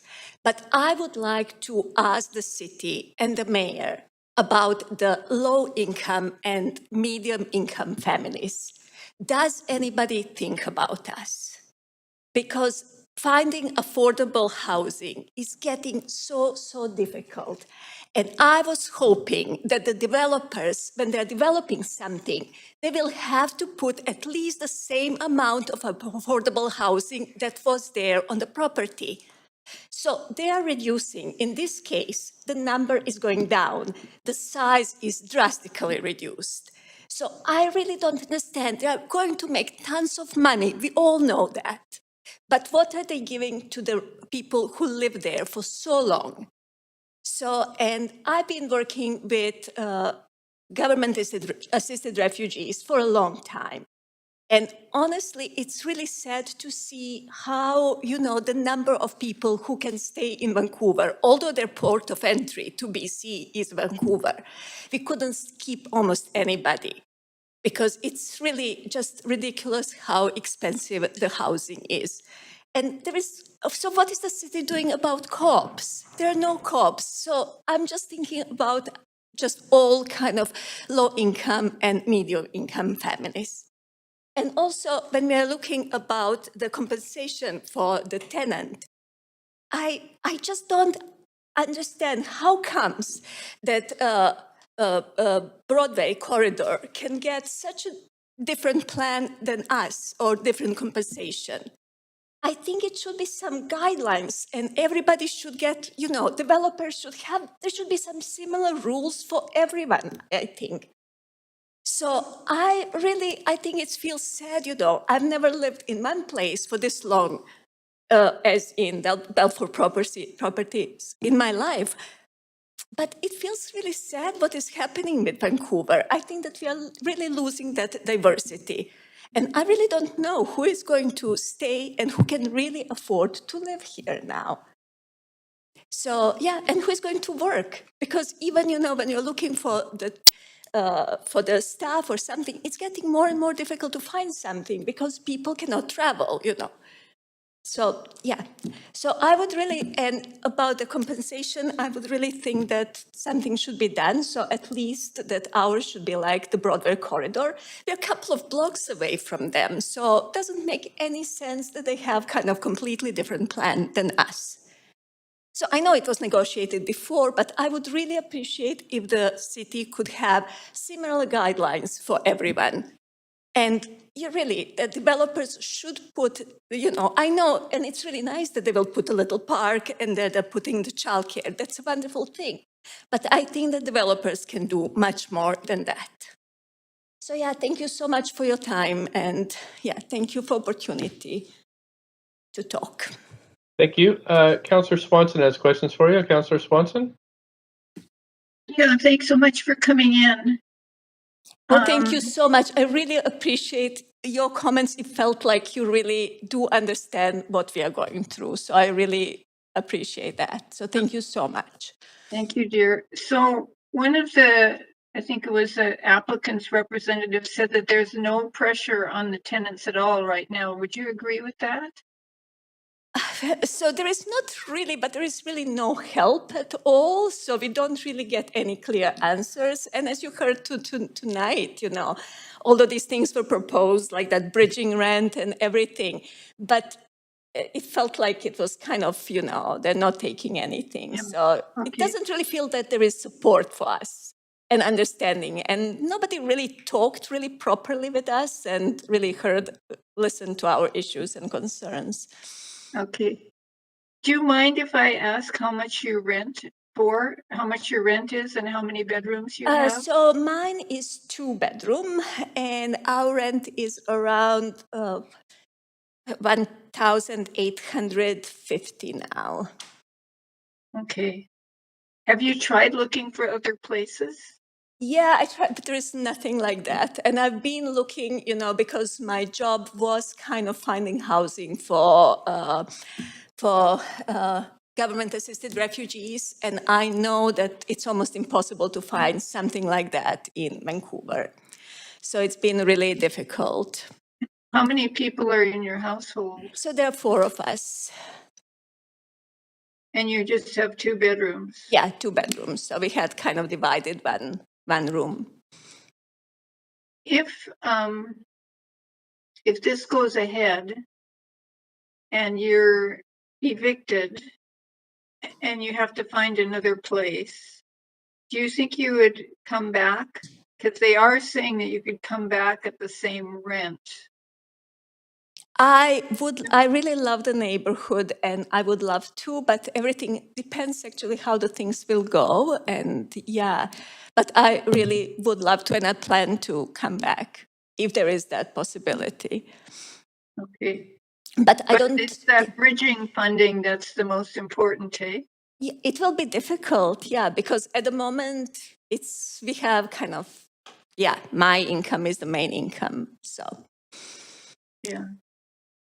Okay, thank you, dear. Thanks for taking the time out here to come fight for your rights. Thank you so much for listening. And really, it's not only for me, it's for other low and medium income families and tenants in Vancouver. Thank you so much for listening. Thank you. That's it for questions. I will just thank you so much for coming out tonight and move on to speaker number 13, Lonnie Delisle. Hello, Mayor and Council. That's Delisle, but that's okay. Sorry. Yep. I get that Safeway all the time. My name is Lonnie Delisle, as I said, and I live in the Balfour complex with my neighbors who are here tonight. And I'm against the recommendation as it stands currently. To be clear, I'm not against development. I see the need for much more affordable housing in our city, as we all do. We're all desperate for that, and specifically for more affordable rental housing. However, the Balfour buildings already provide affordable housing with a fantastic green space that could easily become a public green space. And if you want to come by, we're having a neighborhood pride party this Saturday, free hot dogs. The buildings are only 70 years old, having been well built in the 1950s. And I'm aware, though, that we need to move forward. And if council insists the only way to move forward is to allow for more demolition and reconstruction, I would suggest the following. When looking at the Broadway plan, 2/3 of all development will be rental space, much of which will be specifically affordable, which is great. Compared with the West Group plan, in which less than half of the development will be rental, which is not so great. Of that, only 25% of the proposed residential floor area will be at below market rates. The Broadway plan calls for a required increase in 2- and 3-bedroom rental units. Again, great. Whereas with the West Group plan, only 42% of all rental units are family units. And as Councillor Swanson mentioned, there will only be 3 3-bedroom units available at below market pricing. In other words, the proposed development is really for the wealthy. It is certainly not for average income earning families. It will do little to address the need for rental housing and will do virtually nothing to address the need for affordable housing in Vancouver, particularly when compared to the Balfour property that already exists. And at what cost? What environmental impact are we looking at for this relatively little gain? I applaud the Mayor and Council for your efforts with the Broadway plan in ensuring affordable housing and in protecting tenants. And I would ask that the same thoughtful approach be applied to this West Group development. I also ask that you would require the developer to increase the amount of affordable rental units and the size of the affordable rental units for this development. West Group, I'm quite confident, can still succeed whilst providing more rental space and more affordable rental space. In the event that this development is approved, I ask that the financial compensation be equal to that of the Broadway plan, as has been mentioned earlier. Mayor and Council, you have communicated that the current TRPP is inadequate, which is why you wisely set a new precedent with the Broadway plan. You have the power to do this for us as well, so if this development is approved, we would ask you please make it so. Thank you very much. I appreciate you hearing us tonight. Thank you. I don't see questions for you, so just want to thank you so much for coming in and speaking to us tonight. And I am going to move to the next speaker, Chris Dolman, speaker number 14. Good evening, Mayor and Council. My name is Chris Dolman, as you've mentioned, and I am a resident of the Balfour block in question. I have 3 basic points that I want to make. 2 of them I'm going to rush through pretty quickly, so make notes. It will be on the exam, and any questions you have, I can perfectly answer later. The first 2 points that I want to make is that I don't think that the towers. I don't think towers generally are a good thing. I think that it's pretty well understood that statistically people don't live as long. They're not as healthy in towers. that towers generally don't lend themselves to community building. Although you're surprised, they're in proximity of one another, all the tenants, but they don't have the same tightness. And that's unfortunate. We need that. The other problem with towers is that I think that there's a question of sustainability. Towers have small roofs relative to the number of people that are underneath them, and you cannot service those number of people with solar hot water, and you can't serve them with photovoltaic because there's just too many people under one roof. And the same way as the amount of rain that falls on those roofs is not sufficient to service for, let's say, flushing toilets and watering gardens. That if there's a fewer number of people, there's going to be less demand for water. I don't want to sort of carry on with those, but I do also want to carry on with my second point, and that is that this development is not good for the neighborhood. It's going to have far too many people in there. It's going to be too much traffic. It's going to have many of these points have been made already. That there's going to be too much demand on the local schools. It's going to shade people's yards and homes, and it's going to block people's views. It's just overall, it's just too much for the community. And it's a loss. It's a loss of a really good community. It's a loss there was one person actually who wrote me, and he was going to write in. He lives in the States, and he wanted to know if he could come up and see his old unit. He wrote to us in a generic kind of way. And that's a testimony because he talked about what a great time he had. It's amazing testimony to have somebody phone and say, can I come back up and look at where I grew up? We had somebody in the neighborhood that did that as well. Just recently, they came by and they were playing tag. 3 girls and their daughter, and they grew up in the neighborhood. They'd lost their parents. They just wanted to get back to what they'd had, that sense of security, even though it had been a rough time for them. The third point I want to make, and it doesn't get touched on, I don't think nearly enough, is the law. One of the things that I find quite alarming is how, well, the city of Vancouver is known to be in Canada's highest eviction rate of any city. And the reality is that those are very likely human rights violations. That when somebody comes along and gets evicted because somebody wants to reno-evict, that's a human rights violation. And the reason is it's not necessary. And that is a concern. That is a concern because this development is not necessary. This will not add more affordable housing. We'll have a net loss to us. So it's not necessary. And the reason it's not necessary is also because there's other properties. West Group has got properties that nobody is on. There's undeveloped property up in Little Mountain. There's Langara Golf Course. There's the bit of dirt between the Cambie Street corridor and Olympic Village. There's areas that can be developed. There's the possibility of land assemblies with people who are willing to sell their land and put together. This isn't driven by necessity. This is driven by something else. And the United Nations has addressed this, and the United Nations has in the Universal Declaration of the Declaration of Human Rights, Universal Declaration of Human Rights, it talks about the security of person. And housing is a security of person question. Housing is, in fact, a profoundly important part of what it is to be a human being. Home is a place of sort of a sanctity. We don't want to mess with it. And yet we're evicting. We're looking at a whole bunch of evictions and evictions that are happening all over the city. And it's inappropriate because it's not necessary. There are other ways to find a good rental stock. It's not a question of stock, really. It's a question of affordability. And because of that, it's a human rights violation. The United Nations deems this to be what do they call it? They call it a forced eviction. And because it's a forced eviction, it is a gross violation of human rights. And it's only just a matter of time before some clever lawyer gets involved in this and starts class action lawsuits. But even if it weren't that, isn't it about being human? Isn't it about looking at what it is to be a human being and respecting that and not evicting people into a difficult situation? There's a lot to talk about. The red light's gone on. I'm done. Any questions? Thank you so much. That is your 5 minutes. I don't see any questions for you, but really do appreciate you coming in tonight and expressing your views on this project. Thank you. Council, thank you. We're going to move to speaker number 15 of 51.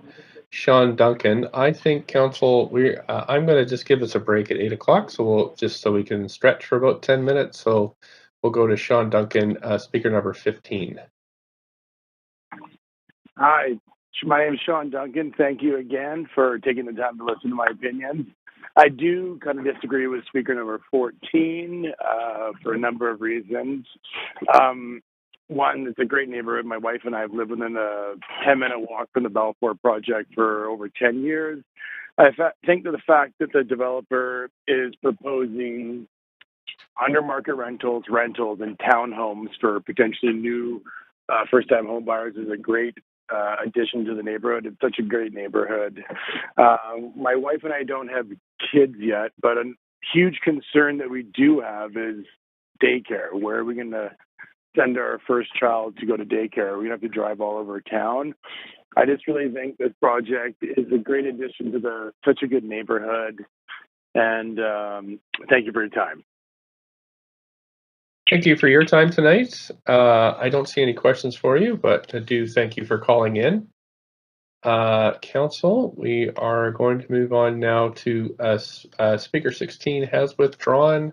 So Speaker 17 is Deborah Litvack. Deborah Litvack, speaker number 17. Hi, dear Mayor, this was the letter. Hello, Mayor Kennedy and City Councilors. Thank you for taking the time to listen to my neighbors and to me.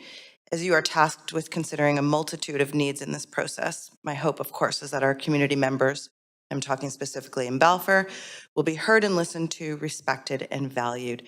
I'm sorry I arrived late, so I missed the land acknowledgement, so I just want to acknowledge that these discussions in our homes are on the unceded territories of Musqueam, Squamish, and Tsleil-Waututh. Thanks. My name is Deborah Litvack. Please let it be known that I am incredibly opposed to the project the way it is. I have lived, worked, and played in this neighborhood for 23 years and lived specifically in Balfour for 13 of those years. I'm a single mother to 2 daughters who were raised and educated in this neighborhood. I just want to say that I'm not going to be much more original than most of my neighbors, but I think it's important that you do hear, like my neighbor to my exact west, Sonia, you need to hear that we're humans and we are suffering. Councillor Swanson asked about that, and we're suffering all the time. My 2 daughters are full-time university students, but they do live with me, and I'm still responsible for them. I work nearby in the neighborhood as a social worker at Vancouver General Hospital. I walk to work. It is important to me to leave as little a carbon footprint as possible. The compensation I receive for this very difficult job is, I would suggest, insufficient, but we're not here for that. Even with below market housing, the cost of living and inflation make it impossible for me to make ends meet, even in this below market rental housing. Someone asked about the rent. I have a 3-bedroom and my rent is $1,950. If you do the math at a social worker rate, it's really, truly impossible to make ends meet.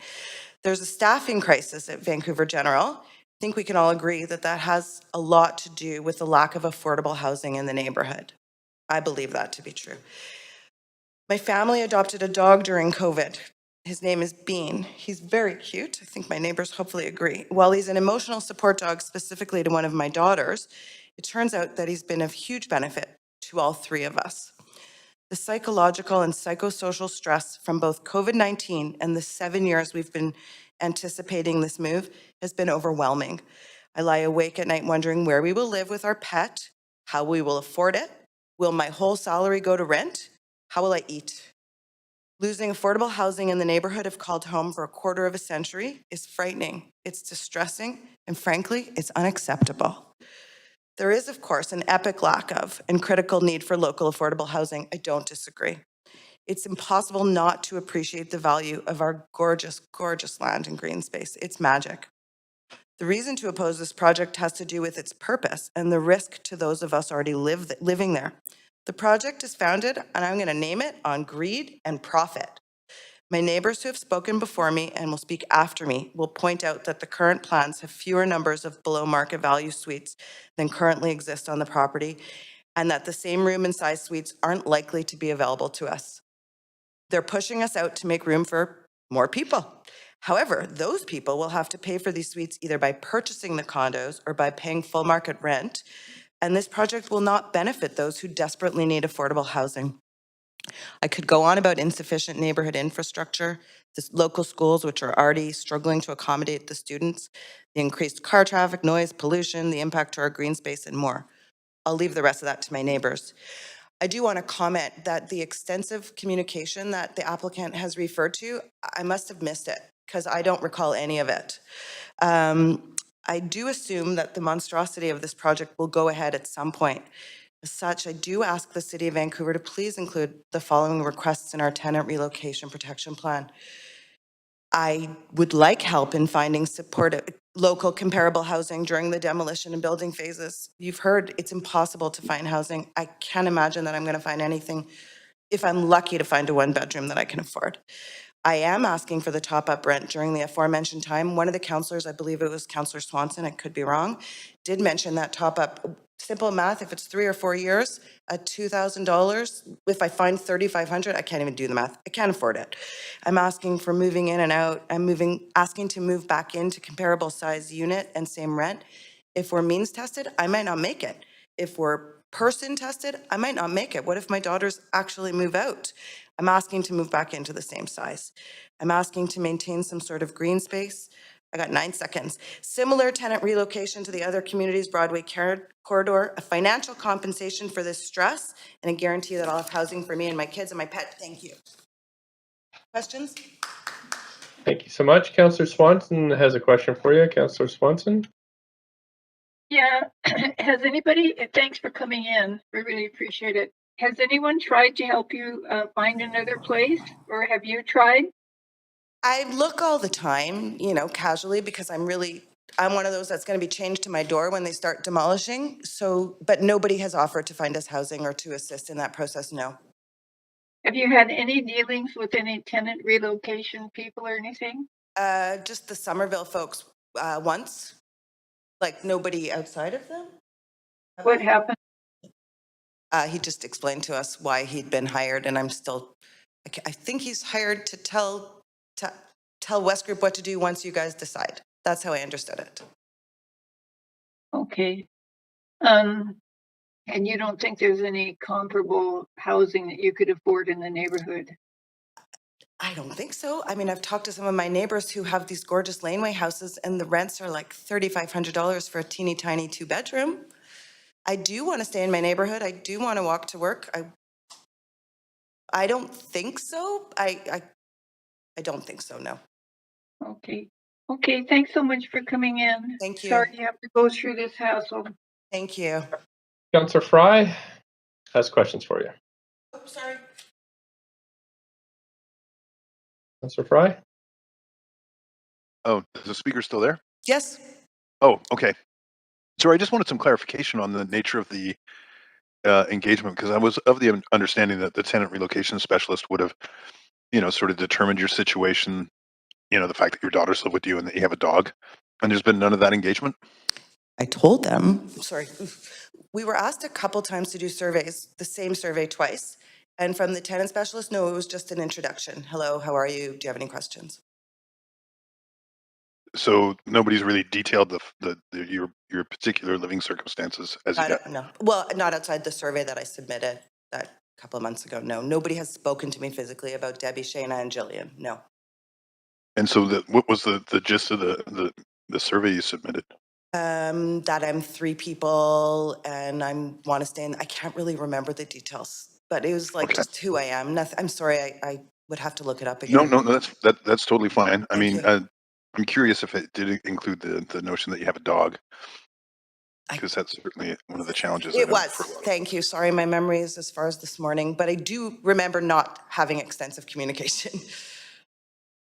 Fair enough. So looking forward, if the tenant relocation sort of protected you and got you back into a you know, a similar kind of unit and took care of you in the interim, you'd be okay with the gist of the form of this development? It's really about the tenant protection relocation part? No, I didn't say that. It's partly about tenant relocation, but partly about affordable housing for everybody. The math doesn't add up. Like, it's my understanding that we need housing in Vancouver. The housing as proposed, even the rentals, at market value, I fear may be quite costly for people. I don't believe that it's adding sufficient affordable housing for our neighborhood. No, that's fair. I don't disagree with you. I mean, it's Yeah. private developers aren't going to be able to do that, though. That's sort of an ask of, I know. of the provincial or federal government. But okay, appreciate it though. Thank you. Thank you. Anybody else? Hey. Nope, that's it for questions. Thank you so much for coming in, though. And I'm going to go to the next speaker. Actually, Council, we are at 7:58. So why don't we everybody just take let's say 10 minutes just to kind of stretch and just give everybody a break. So we'll come back at 8:08, and then we'll be on to speaker number 18, Rochelle Lee. 8:08, and we'll come back and talk to Rochelle Lee, speaker number 18.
So we got about a minute.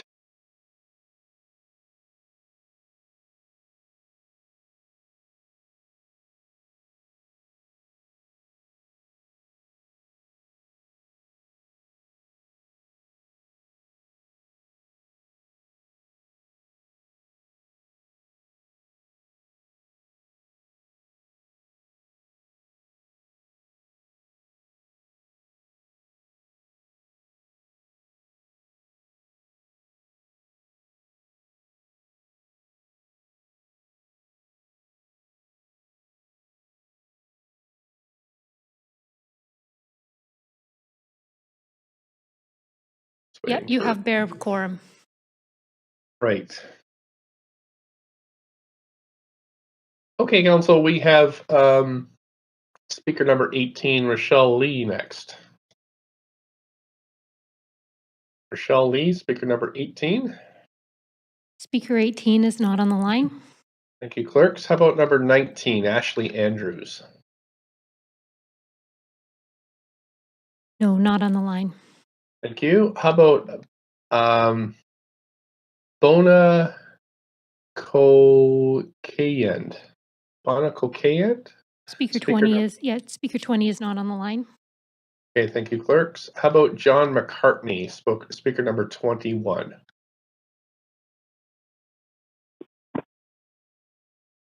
Hello. Hi there. You have up to 5 minutes whenever you're ready, please.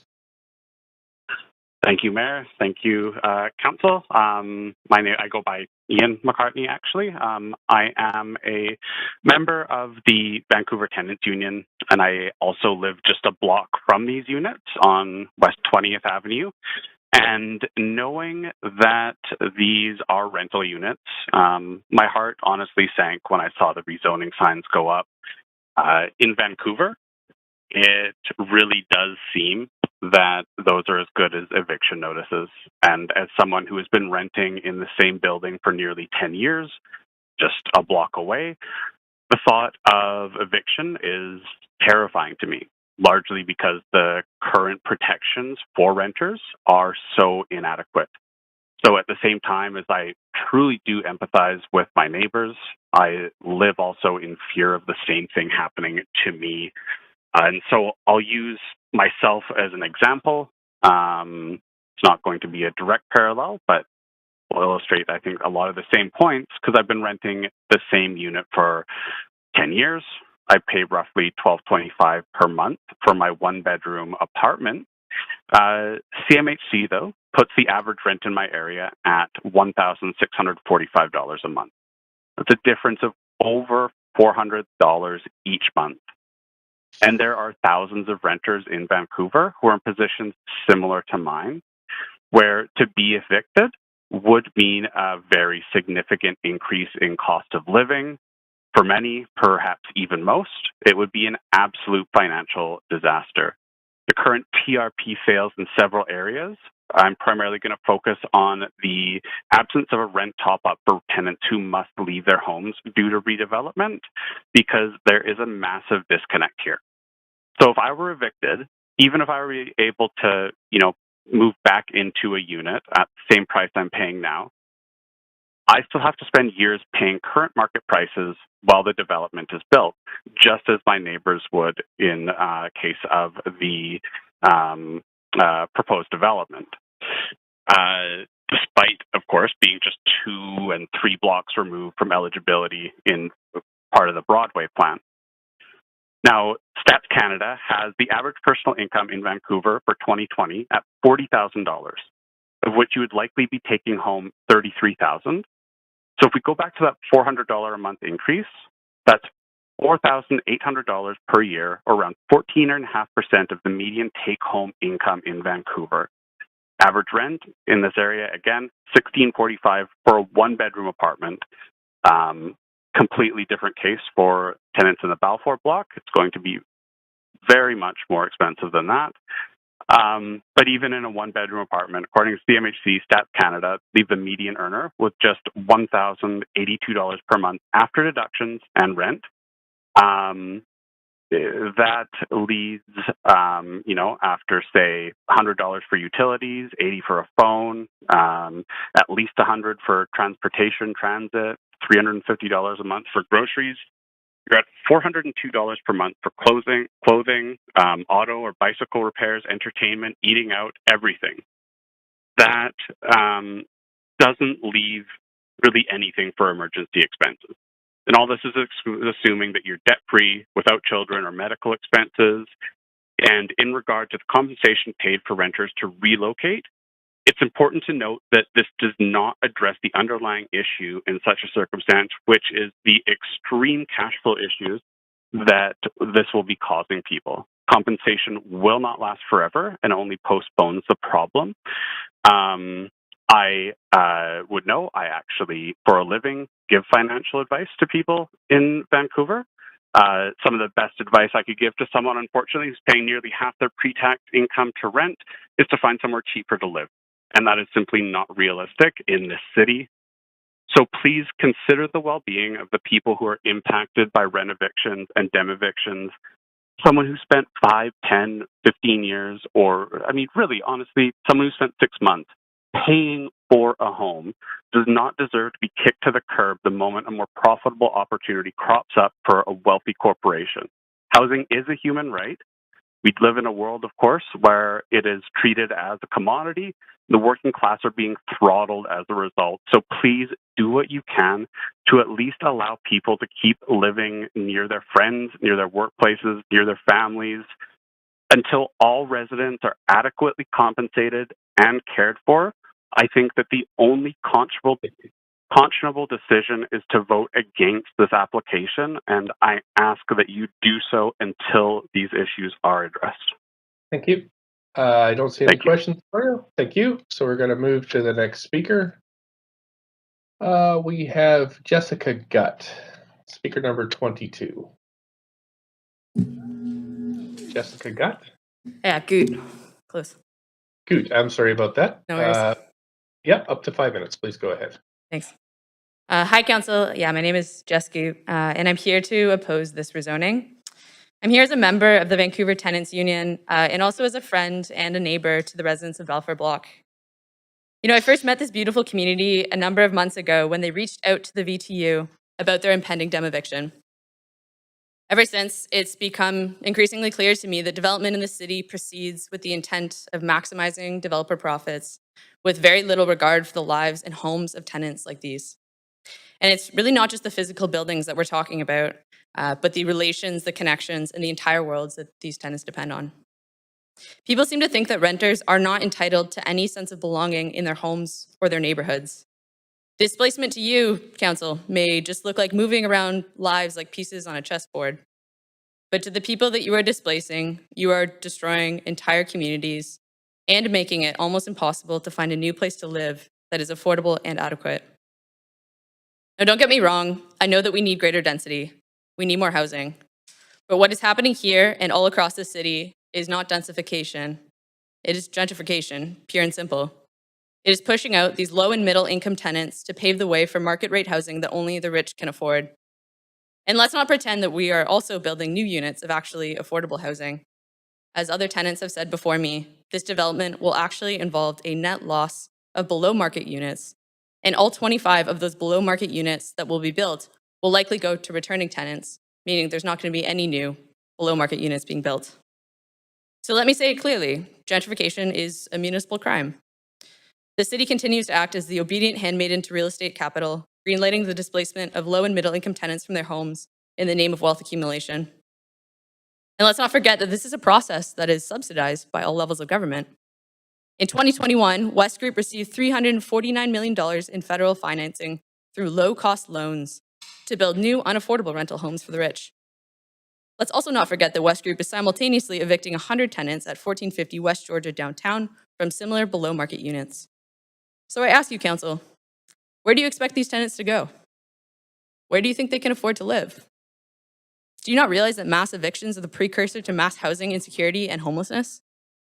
At the VTU, we've talked to hundreds of tenants across the city, many who are fully expecting to be living in their cars on the street when they are dem evicted, rent evicted, or just plain evicted, by landlords who are seeking to increase their profits. Existing tenant protections are fully inadequate to keep tenants securely housed, especially in the years that they're out of the unit, like the Balfour tenants. And let me also say that we're not interested in your election time promises. People in this city are dying due to your policies and your refusal to actually protect tenants. Kennedy Stewart, you promised to extend Broadway plan protections citywide. That is what these tenants are asking for tonight. So I therefore call on you and on City Council to oppose this rezoning application unless these tenants' demands are met.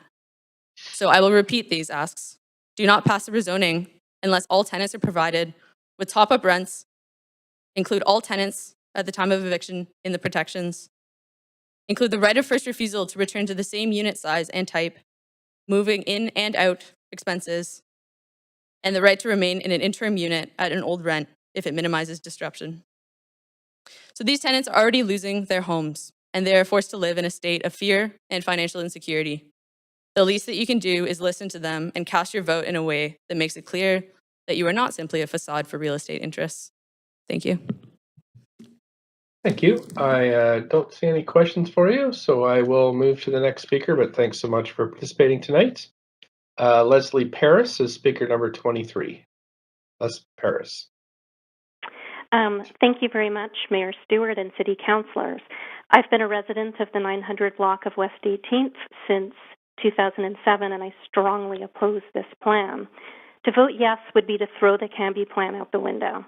The Canby plan specifically states that new development on this site should, I quote, emphasize ground-oriented housing for families, townhouses, for the majority of the site. It suggests the possibility of 4 to 6 story buildings only at the western end, not the western half, the end. West Group proposes something totally different, that the western half of the property be mostly 6-story buildings with 4-story buildings as far as Laurel. The Canby plan says that the existing rental units should be replaced. West Group's plan doesn't include enough 3-bedroom rental apartments to replace what it wants to destroy, and it includes fewer affordable units.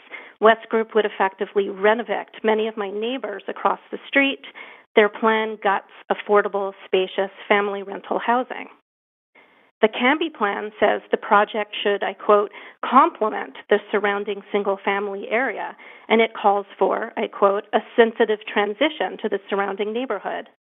West Group's project would loom over 18th Avenue, blocking the sun. A sensitive transition would not leave those of us on the north side of 18th in shadow all winter long, most of the day, at a real cost to our enjoyment of our homes. The plan is too tall and inappropriate for this interior block. City planners didn't include the shadow study in their report to you, but I did.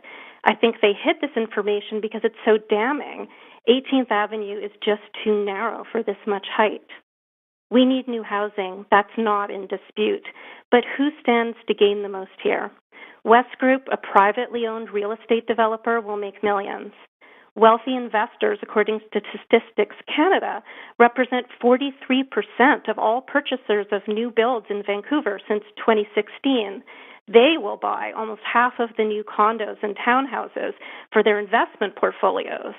The losers in this plan would be the people who currently live here and who rejected this proposal by a ratio of more than 5 to 1. 136 people opposed the plan, only 25 supported it, and another 24 felt mixed. Residents know it's too big and dense for our block and unfair, both to owners and renters. So please make this plan a better fit with the neighborhood and the Canby plan. Give us densification that's contextually sensitive, as the Canby plan requires. Toward this end, the 2 tallest buildings on the western side of the lot should be scaled back to 4 stories from 6, since they already take up much more floor space than the Canby plan proposed. None of the buildings should be allowed to have overly high ceilings. West Group wants up to 15 feet per floor, or be capped by needlessly high roofs. The rental unit should include more larger individual units to replace the ones West Group wants to tear down, and there should be nothing over 3 stories on the eastern side. There's nothing green about this plan. Our local elementary schools are already over capacity, forcing kids to travel past Granville to attend school. More density won't enhance area walkability. West Group wants to remove green space that keeps our neighborhood cooler in the summer, and their plan will make our homes cooler in the winter due to excessive shadowing. We need soil to absorb winter storms due to regular flooding in this neighborhood. The massive loss of green space is more than an aesthetic issue. Unlike West Group, the neighbors don't have a PR firm. But if you've spent time on this block, you'd know how inappropriate and steroidal this proposal is. The city planner report deliberately blunts our opposition, always putting positive comments first. It avoids pointing out how few people were in favor, and it doesn't address our concerns about overdensification, building height, or renoviction. Please, if community feedback actually matters, please make this plan reasonable. We can add density to the city while still respecting the Cambie plan. Thank you. Thank you. I don't see any questions for you, but do thank you so much for coming in and sharing your thoughts this evening. We're going to move on to speaker number 24, John Pitcher. I am a homeowner who's lived in this neighborhood since 2008, and I oppose this proposal.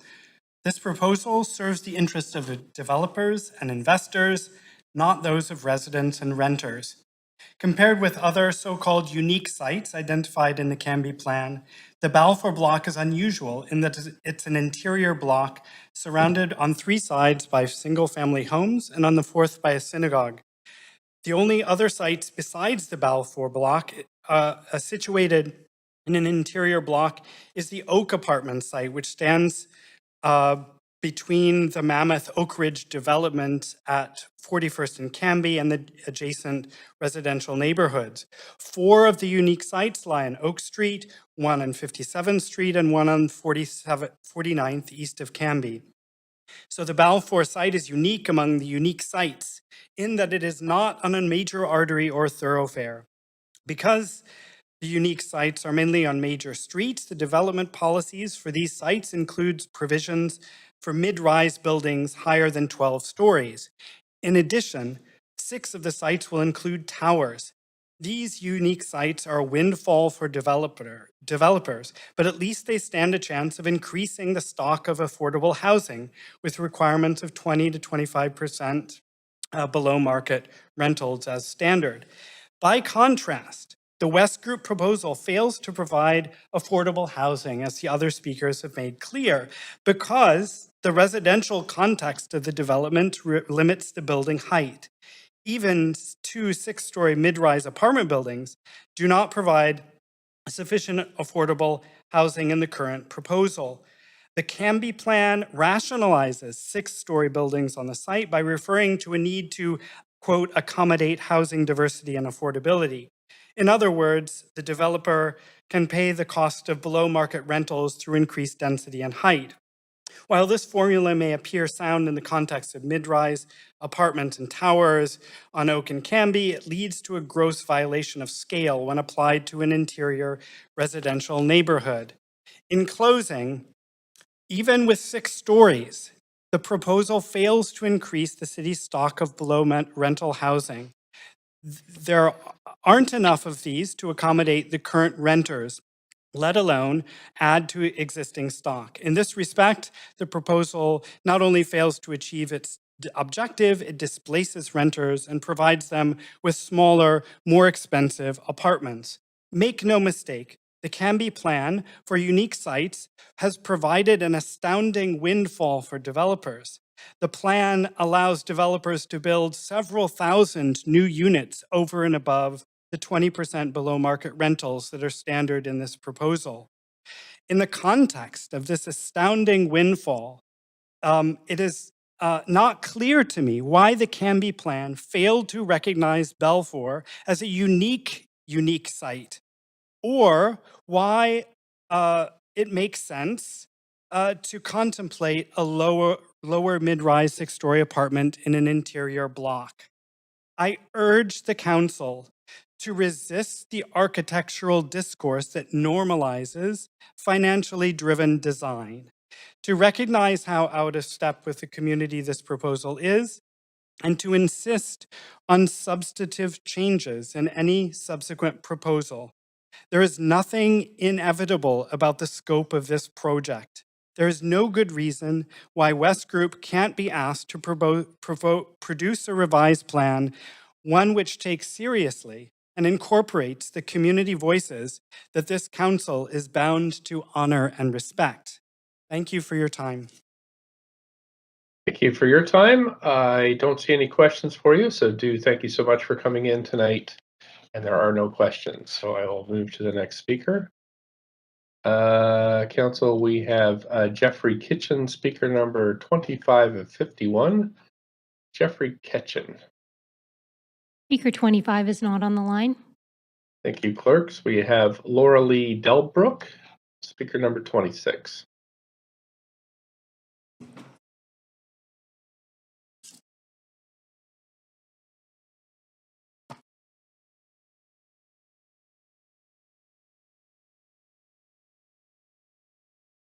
My own timer.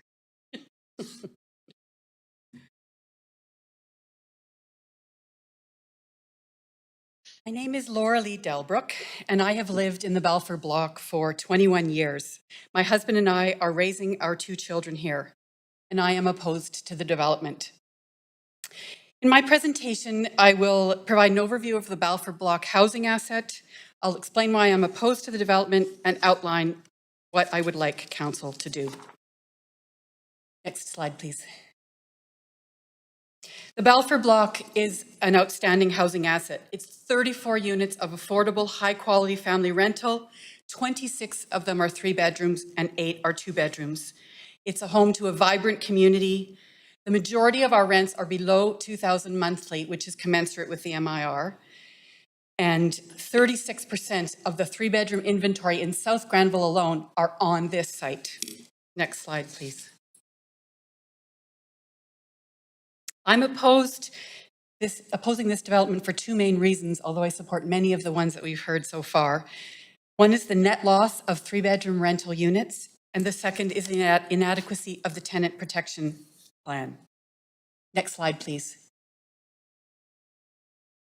This slide shows a comparison of the unit mix between the existing and the proposed. And if you'll take note, please, that there's going to be a 50% reduction in the number of 3-bedroom units from 26 to 13. And if you look at that far right column, I want to highlight the drastically low inventory that you have of 3 bedrooms in the Granville Oak area. There are only 73. And this highlights the need for more 3 bedrooms, not less. Next slide, please.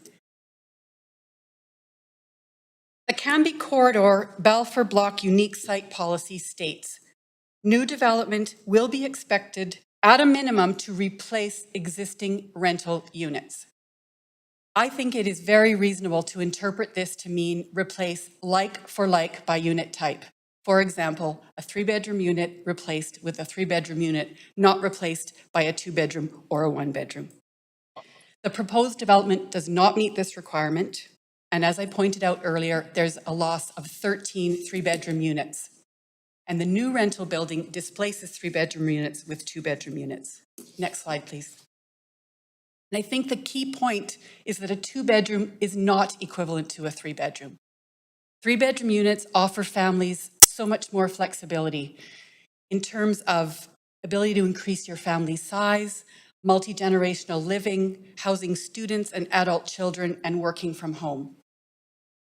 And then the 3-bedroom rental units are in incredibly short supply, and losing the 13 Balfour units is an 18% reduction in the total supply in our area. And you were asking earlier about whether we could find places in our area. I think this kind of vacancy and availability says that it's going to be very hard for us to be relocated in our neighborhood. The second, next. The second point I'd like to make is about the inadequate tenant protection provisions. I think this has actually been quite well covered, but some of the key gaps are the costs of interim housing while waiting to return. I was doing a bit of a calculation, and I think it would cost our family, could be up to $18,000 a year additional to cover interim housing. the right to return at the same type unit as what you're being evicted at, and then the exclusion of some tenants. And again, others have reminded you the Broadway plan, through that plan, through that process and discussions, council and staff acknowledged that the city's TRP is inadequate. And by adopting the plan, you've acknowledged that, and then you've adopted protections that increase supports and protections for tenants. Next slide, please. So what would I like to see council do? I'd like to see at least 2 changes, that we see an increase in the number of 3-bedroom rentals from 13 to 26 to ensure replacement. And this could actually be accomplished quite easily by taking away 3 to 4 2-bedrooms and reducing the total rental units by only 4, from 99 to 95. And the second piece would be to enhance the TRP to match the Broadway plan. I don't know whether it's reject or amend, but I would want to see these changes. Next slide, please. So the last 2 slides would just be about how you would amend it, requiring a minimum of 3 bedrooms. Next slide, please. This would be again about enhancing the TRP, right to return to the same unit, a right of refusal option that could be satisfied in another building, Sorry, and then temporary rent top-up. Yeah. You're at your 5-minute limit, but you do have questions from Councillor Dejanova. Okay. Thanks very much. I was trying to frantically write that down. Have you or could you send your presentation in? I suppose the clerks have it, so I'm not quite sure. Yes, I could. Thank you very much. However, someone will email me, or they actually have it. I think the clerks have it, so I don't know. Can the clerk circulate that? That would be great. And I do have another question for you, and that is regarding the 26, you wanted to see 26 3-bedroom units, is my understanding. Is that correct? Would that be to replace the that would replace the existing number? And you would at a minimum require them to be at the same size? I think the issue would be that it's 3 bedrooms. Size, I mean, we're in townhomes. I don't know if it's realistic that it could be the same size, although I think our units are maybe 1,000. They may be similar sizes, so square footage wise. I don't mean to put you on the spot, but for a 3-bedroom right now, it's about 1,000 square feet. That's what you'd guesstimate. Sorry, our current? Yeah, your current. No, we think it's higher. Well, because we have 3 floors. Yeah, so there's flexible space. We have basements as well. So it's so the size of the 1,100. Unit. Okay, all right, that's good to know. And I'm in a 3-bedroom. And you would expect that those 26 units the first right of refusal would be given to all of the tenants now, as has been stated. Okay, and at the rents at which we're leaving. Okay, it's what the Balfour. I just wanted to clarify. I was trying to frantically write that down. Thank you for clarifying that for me. Okay. Really appreciate that. Councillor Dominato, questions too? Thanks, Mayor, and thanks for the presentation. It's really well done. I just had a quick question based on you've made a couple of recommendations to council to consider in terms of amending the recommendations. In the event that was accomplished, would you likely see yourself wanting to return, because recognizing there's displacement potentially if this is approved and relocation for a period of time? But as an individual and a family, would you likely take advantage of that, of coming back? I think I have to leave that option open. It's a really important option. And yes, I think we would very much consider coming back. I think the second piece, though, your Broadway plan included and added in the opportunity to do a right of first refusal in a different building, so that you might well be rehoused and be able to stay there again at the same rents. And I think that would be giving as many options as possible to us as renters is really important. Okay. I appreciate that. Thank you for clarifying. Thank you so much. That is it for questions. Do appreciate you coming in this evening. Thank you so much. Next, we have speaker number 27 and 51, Molly Cavanaugh. Hi, can you hear me? Sure can. Up to 5 minutes, please. Hi there, up to 5 minutes. Hi. Hello and good evening, Mayor and Council. Thank you for the chance to speak tonight. My name's Molly, and I'm a local resident in favor of this proposal. This is a large site, and it's a beautiful leafy area of Vancouver, and I support maximizing the amount of families that can enjoy the benefits that this project has to offer. As somebody who is expanding my family, I really like that this is a project that's almost 60% family-oriented. If approved, families like mine can live in a ground-oriented or low-rise building with a daycare on site and a park. It steps out from our door, and we could enjoy it with our dog. To me, it feels like this project will fit in nicely with the surrounding area and become a great example of better use of large sites with aging rental stock. I'd also like to say, as a teacher who used to work in a school nearby to this site, this is a fantastic family neighborhood that more people should really be able to enjoy. I don't see much reason not to approve this project. Thank you. I hope you consider voting in favor of this project. Thanks so much. I don't see any questions for you, so we will move on to the next speaker, but thanks so much for calling in tonight. We're on to Anna Elger, 28. Speaker 28. It is Anna Alger, but you were close. Hi, Mayor and Council. I'm a resident of Vancouver and a tenant living just 2 blocks north of the proposed Balfour Block redevelopment. I'm also a member of the Vancouver Tenants Union in the Fairview Neighborhood Chapter. I'm here to speak in opposition to the proposed rezoning, and I speak in support of the following demands from the Balfour Tenants Collective regarding the proposed redevelopment. Top-up rents during the interim up to CMHC average rent for new market rentals, including all tenants at the time of an eviction notice in the TRPP, the right to return to the same unit size in the new development or a larger unit if needed according to CMHC guidelines, complete coverage of moving out and in expenses, the right to return to a comparable unit type, i.e. townhouse to townhouse, and the right to remain in an interim unit if it minimizes disruptions and stress for the tenant. So the Vancouver Tenants Union has been campaigning for the city to fix their broken tenant protections since 2019 and has specifically called for Vancouver to match Burnaby's tenant assistance plan, which requires developers to offer tenants a suite in a newly built unit at the same rent they were previously paying and provide a rent top-up while the unit is being built. Without rent stabilization during the redevelopment, the right to return is a hollow promise for the majority of tenants. Broadway plan protections, which are similar to Burnaby's, need to be extended citywide, including the right to return at the same rent and rent top-ups. And the mayor recently called for this to occur, and we as tenants need this to be implemented. Tenants must also be given the right to organize and form tenant associations without the risk of eviction. I hope you are willing to uphold and meet the demands these tenants have put forward and extend genuine tenant protections to all renters in Vancouver. Thank you for your time. Thank you. I don't see any questions for you, so just appreciate you calling in tonight, and we will move on to Rebecca Brassard. Rebecca Brassard, speaker 29.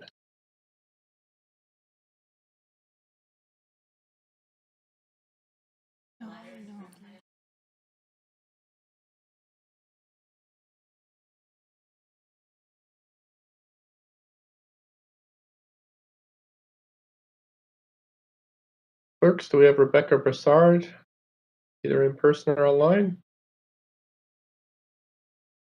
Speaker number 29. Yeah. Mayor, I'll just jabber you. Oh, okay, great. Thank you so much.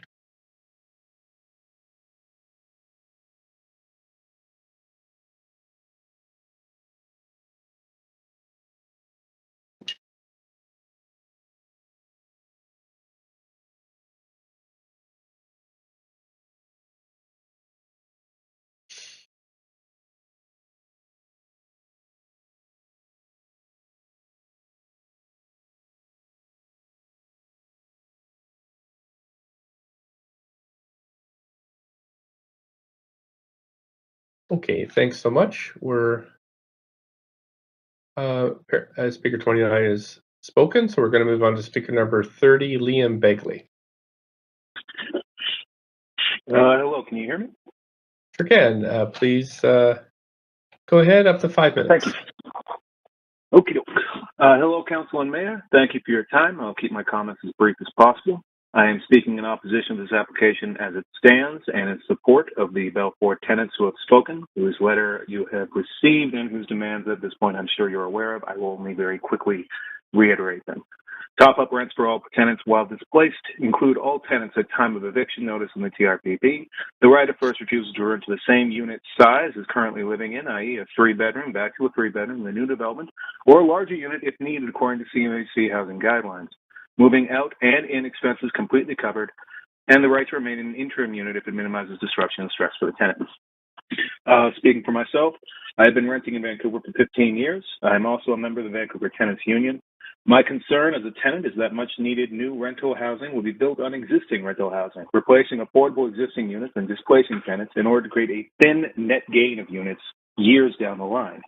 This project, in particular, will replace 34 existing affordable rental units with 25 medium income rental units in, I believe the applicant's estimate was 32 months. On the subject of replacing aging rental stock, it is notable to me that I am currently sitting in a 112-year-old house that is in no danger of being demolished, and that the Balfour block is roughly 68 years old.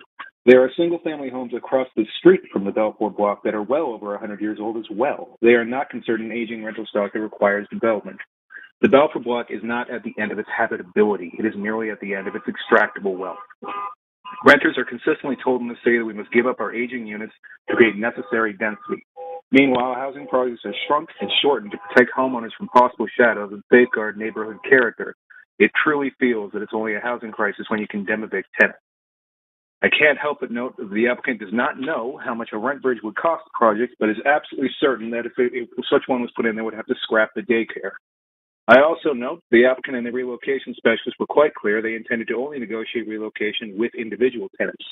I can only observe that an organized tenants union standing up for each other's rights and showing solidarity to one another is something they will not accept, but that the right for tenants to organize and work towards their common goods is something that must be protected by the city.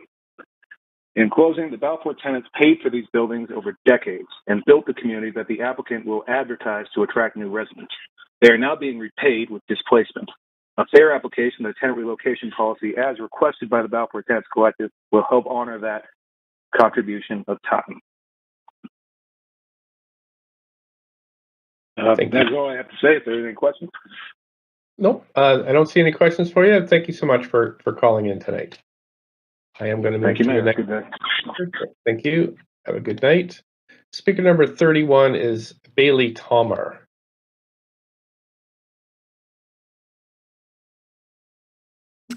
Hi, thank you for taking the time to listen to our comments today. My name is Bailey Tomar. I'm a neighbor of the Balfour block. I'm a couple blocks away, and today I'm actually speaking on behalf of a tenant in the Balfour block who, despite the comments of the developers, still feels fearful of speaking up today. So I will be reading a letter on her behalf and hoping to bring a human face, as many of the tenants have done today, to a problem which for many of you feels like a stamping exercise on paper. I'm just going to pause you there for a second, Sure. speaker, and just check with the clerks. 1 second, please.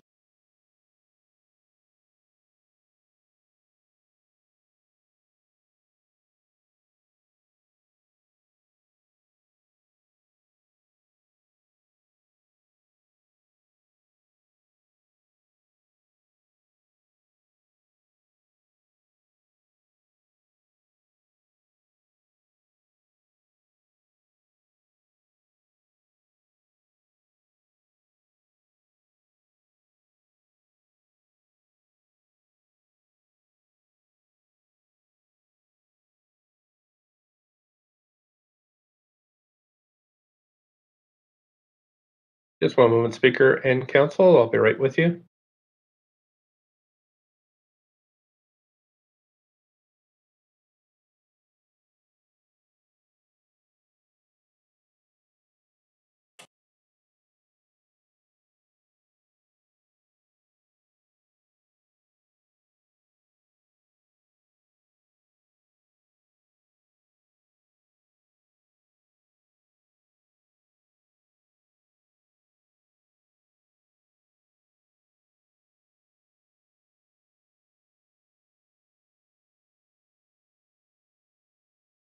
Hi, Speaker. I've just been reviewing the bylaws with the clerk. During this process, which is quasi-judicial, we need folks who are speaking to speak on their own behalf. However, if you provide the letter to the clerks, they will distribute it to the council.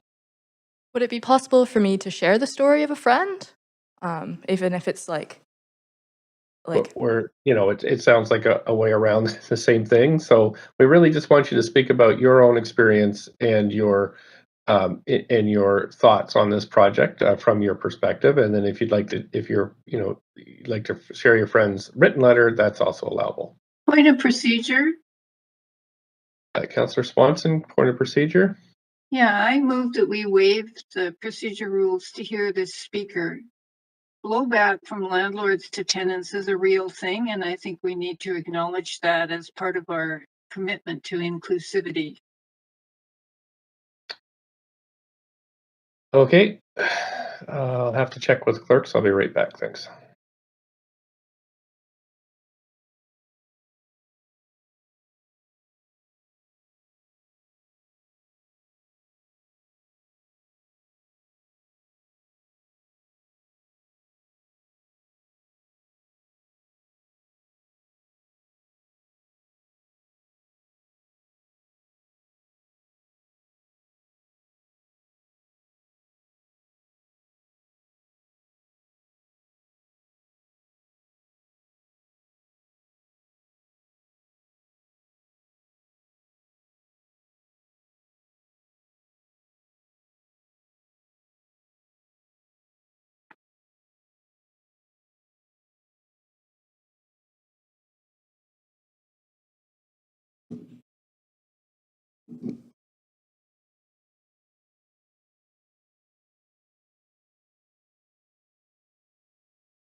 Council, we're just checking if this is a procedural bylaw or a charter requirement. If it's a charter, we can't waive it, but if it's a procedural bylaw, we may be able to. So I'll be right back to you.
Council and Speaker, we're just going to take 5 minutes as we check into this. I'll be, let's come back at 8:57.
Cameras back on.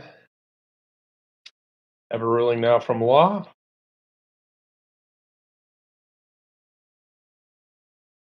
So we've determined it's, just wait for everybody to get their cameras back on because we don't have quorum at the moment. We're getting close here. For Councillor Fry, I think we should be okay with quorum. Okay, so this is not a charter requirement. I'm just being cautious because we're in a quasi-judicial setting. Public hearing is different than a regular council meeting. So this is falls under procedural bylaw 13.19 that a representative speaker may only speak on behalf of other persons or corporations if those representatives. Mayor, sorry, I'm sorry to interrupt. It's the clerk here. Can I just please watch out for my jab before you continue? Okay, thank you so much.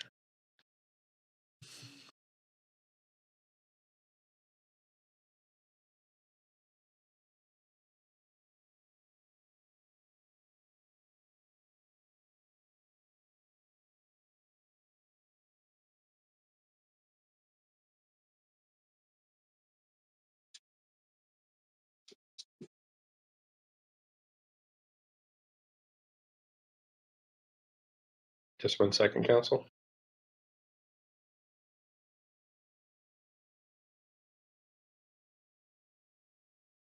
Okay, law has gone back now to review. Let's look again, so we'll take another.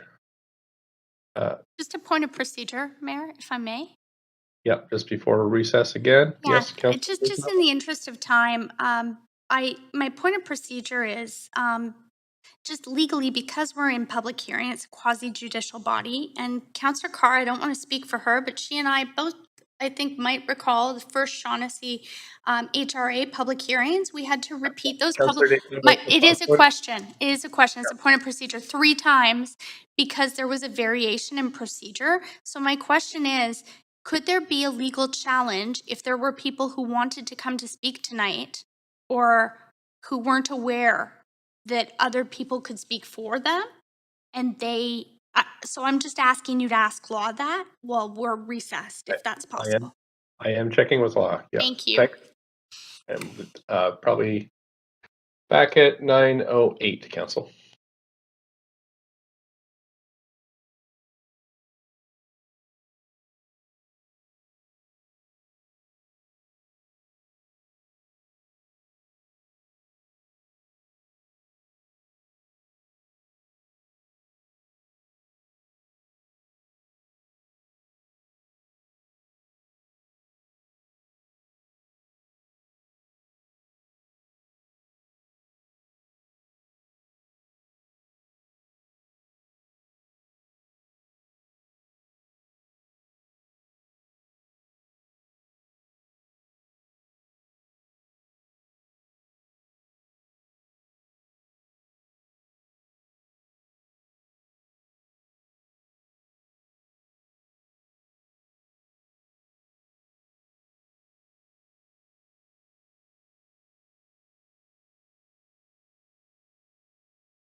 decision here.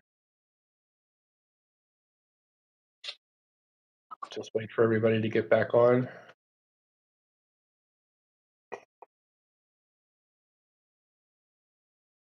So, just waiting a few more folks. Councillor Fry, Councillor Weeb, I think.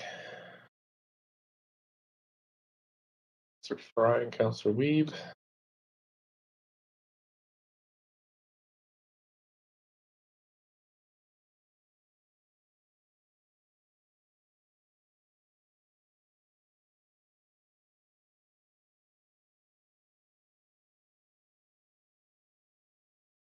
As the way to proceed, it would be for the author of the letter to submit the letter to council through the web form, and then allow the speaker to talk about their own experience and how they've been impacted by by their friend's experience. So that is to speak personally about how this affects them. However, Councillor Swanson's motion on the floor is whether council can override this bylaw. Law says yes, and under section 13.23 of the bylaw for submission of public comments. So, so we have a motion on the floor that I believe, clerks, I think it was seconded. Was Councillor Swanson's motion seconded? I think it was. It was not seconded. Okay, so we have, Councillor Swanson has a motion on the floor to override the bylaws, and in order for that to proceed, we need a seconder.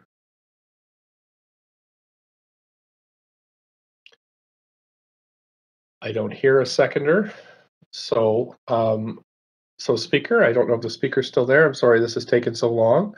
So what I would ask you to do is to submit your letter to the through the web form or to the clerks, and then to speak about your own experiences in terms of how your friend's situation has affected you. Sorry, that's complicated. It's just that there are procedural those are our procedural bylaws. Just a point of procedure, Mayor. Go ahead, Councillor DeGenova. And my apologies, or maybe I should ask the question of the speaker after they speak. Is the speaker number 29 that's speaking right now Rebecca Brassard, or is it someone on behalf of Rebecca? It's not really a procedural question. Oh, sorry, 31. My apologies. Yeah, Thank you. I just wanted to make sure I got my names correct. Thank you very much. Yeah, speaker number 31 is Bailey Tomar, who I hope is stuck with us through all this. Yeah, okay, I appreciate it. Thank you for looking into this. I'm sorry to hear that I will not be able to speak on behalf of my friend. I know that she was really looking forward to having her voice heard, which I think is what this council meeting is for. But in lieu of that, I will say something on my own behalf. I obviously don't have anything prepared because I was really hoping to speak on behalf of someone who is living through such a crisis, because I think it's pretty easy to talk in abstracts, and it's pretty hard to live in the concrete details of a dem-eviction and a renoviction. And you know, this isn't the first one in the city, nor will it be the last, especially given the kind of incentives for developers here today. And you know, that's kind of why I'm here, is as a fearful, you know, renter and as a friend of people who have been evicted. And the thing that I will ask today is hopefully for council, for you to ask more. Developers have a pretty easy time putting through whatever plans that they want to. And, you know, there was some comments about whether or not the rent bridging project would be possible. And, you know, we had some pretty compelling cases why a few $100,000 would really just sink the company. But, you know, despite those kind of compelling cases, I really hope that today we can ask for more, and ask for more by saying no. The tenants here today have put out some pretty simple asks. And, you know, this is their lives on the lines. And I really hope that, you know, this is a council where people's lives matter more than just getting through the developers' applications. And so with that, I'll just kind of end with the asks of this tenant group, you know, who's been working so hard and been really experiencing probably one of the most stressful experiences of their lives. You know, they've put together this really brilliant ask. And so I'll repeat that: one, that the tenant relocation and protection policy guidelines be extended to all currently tenanted households. So that is everyone who's there, regardless of how long they've been there. And that B, the Appendix B of the report, Section 214C2, be amended to add that provided with a rent top-up option as per the policy before issuing a demolition permit. This is that top-up question. And as we've seen, the Broadway plan has those protections, and I can't think of a single reason why such a protection wouldn't apply to someone outside of that neighborhood. And the last ask for this group is that the proposal also include a public park dedication at the southeast corner of the site and consist of 208 total residential units, including 58 strata-titled townhouses, 51 strata-titled residential units, and 99 secured rental units, including 34 rentals at below market rates. So that's all I'll say today. Thank you for taking the time to listen, and hopefully one day tenants will feel free to be able to speak out for their own rights and for their own interests, because as we know, it's pretty hard to rent in the city, and the fear of being muzzled by your landlord is pretty real. Thank you. Thanks for your time today. Appreciate it. I don't see any questions for you. So I am going to move on to the next speaker. We have Lucas Jenkins, speaker number 32.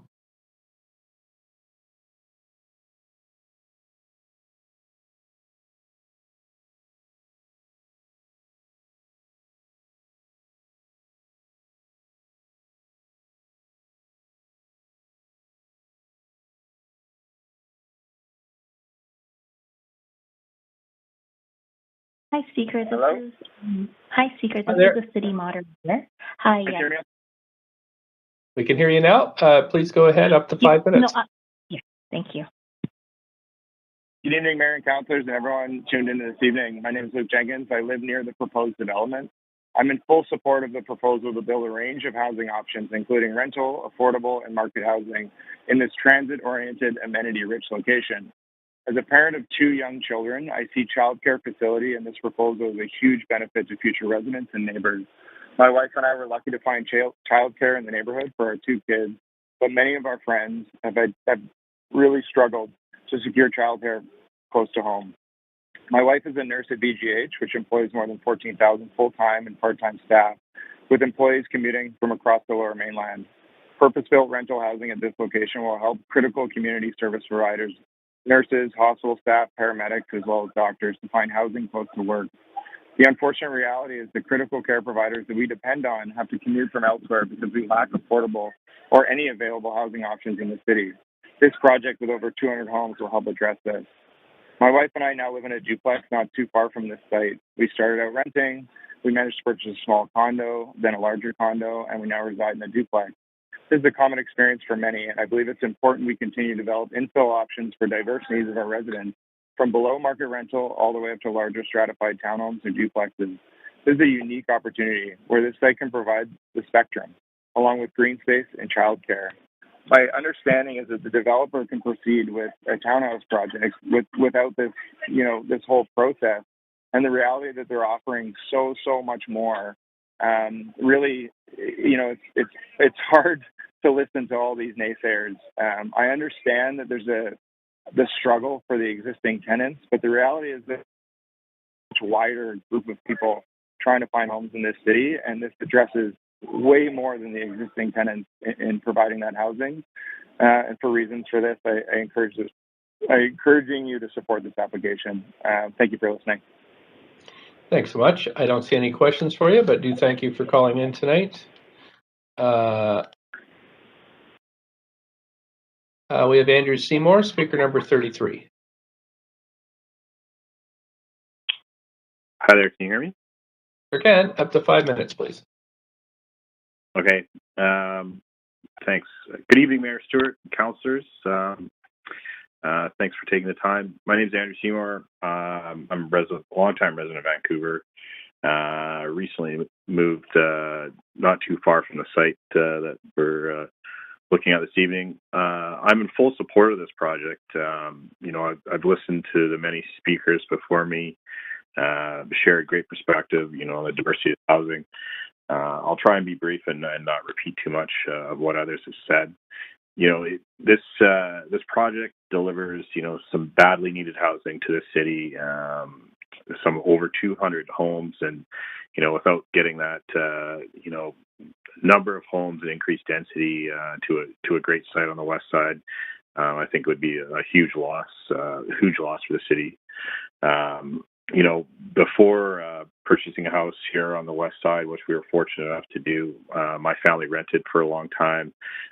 We had greatly struggled to find renting for our family. We have 2 young boys, and you know, housing, you know, is just always been a challenge, and finding rental or any sort of available housing has just been a huge challenge. I don't have any concerns with the density. You know, I think it falls within the neighborhood plan, and you know, there's close to transit and you know, big employer like BGH, and I think it's a useful project. And one of the main things that I really personally like about it is the daycare. We're still looking for daycare for our 2 young boys and really struggling to find that. So I think it's you know, a great part of this project, and so I'm in full support of it. So I hope you'll vote in favor for this application. Thanks for your time. Thanks so much. I don't see any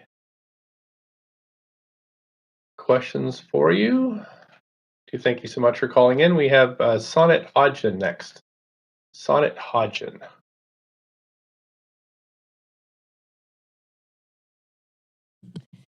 Speaker 34 is not in the chamber nor on the line. Thank you, clerks. We're going to move on now to then Sarah Robbins, speaker number 35.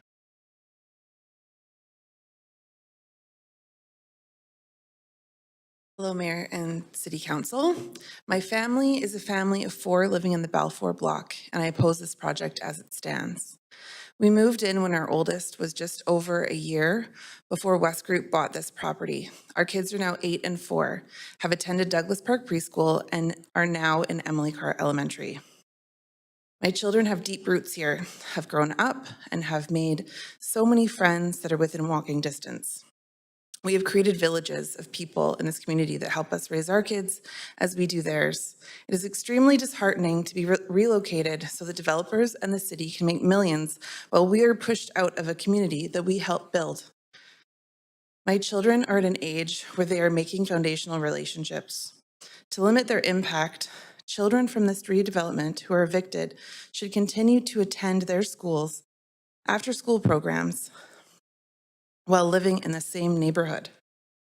I want them to understand that I want them to understand what development looks like in a healthy way and really minimize the impact on their friendships and their mental health at such a tender age. Already, there has been some trauma with the redevelopment signs being posted without warning. There have been racial slurs and genitalia spray painted over the signs that have not been replaced as of yet. They're still there. It's been 4 weeks. My children are both under the age of 9 and have to walk by this every day and have their friends ask them about them when they're moving. It's giving some of their friends distress as well. We need to stay in Douglas Park neighborhood during this renovation and development process, and I urge council to re-examine the bare minimum compensation afforded to evicted residents. I ask council and the mayor to consider rent top-up during this interim so my kids can stay in their current school and neighborhood. I think we can collectively agree that we can do better for residents who are evicted. I am asking that you reevaluate the tenant relocation package before agreeing to redevelopment.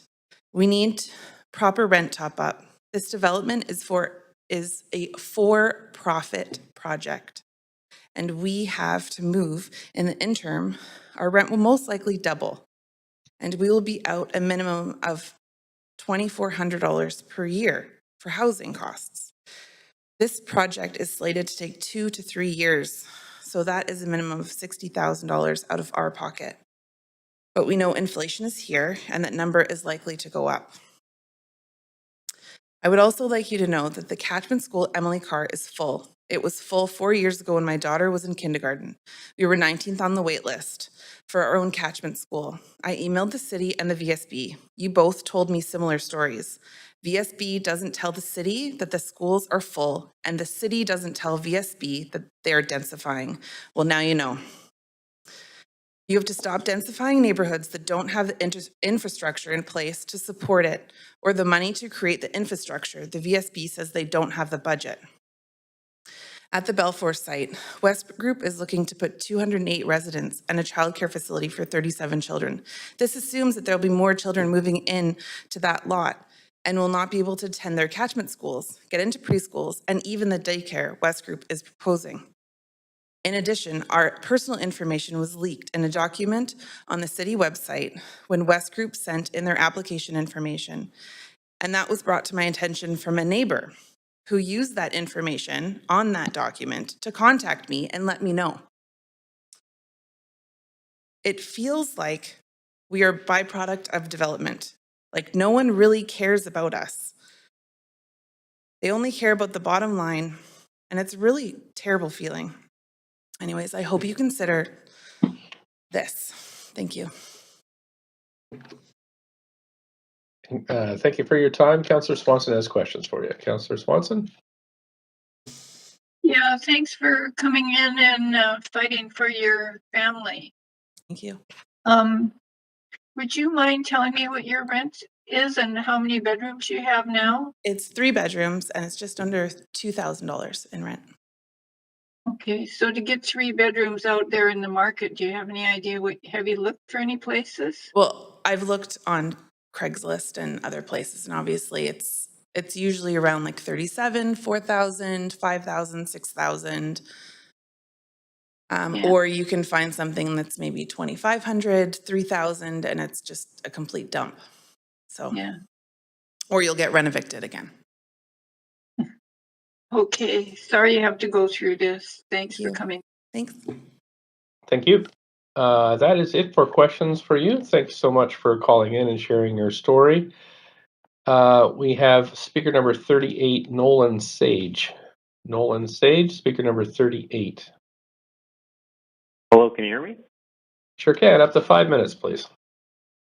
Excellent, thank you. Hello, my name is Nolan Sage, and I'm a member of the Vancouver Tenants Union and a longtime renter in Vancouver.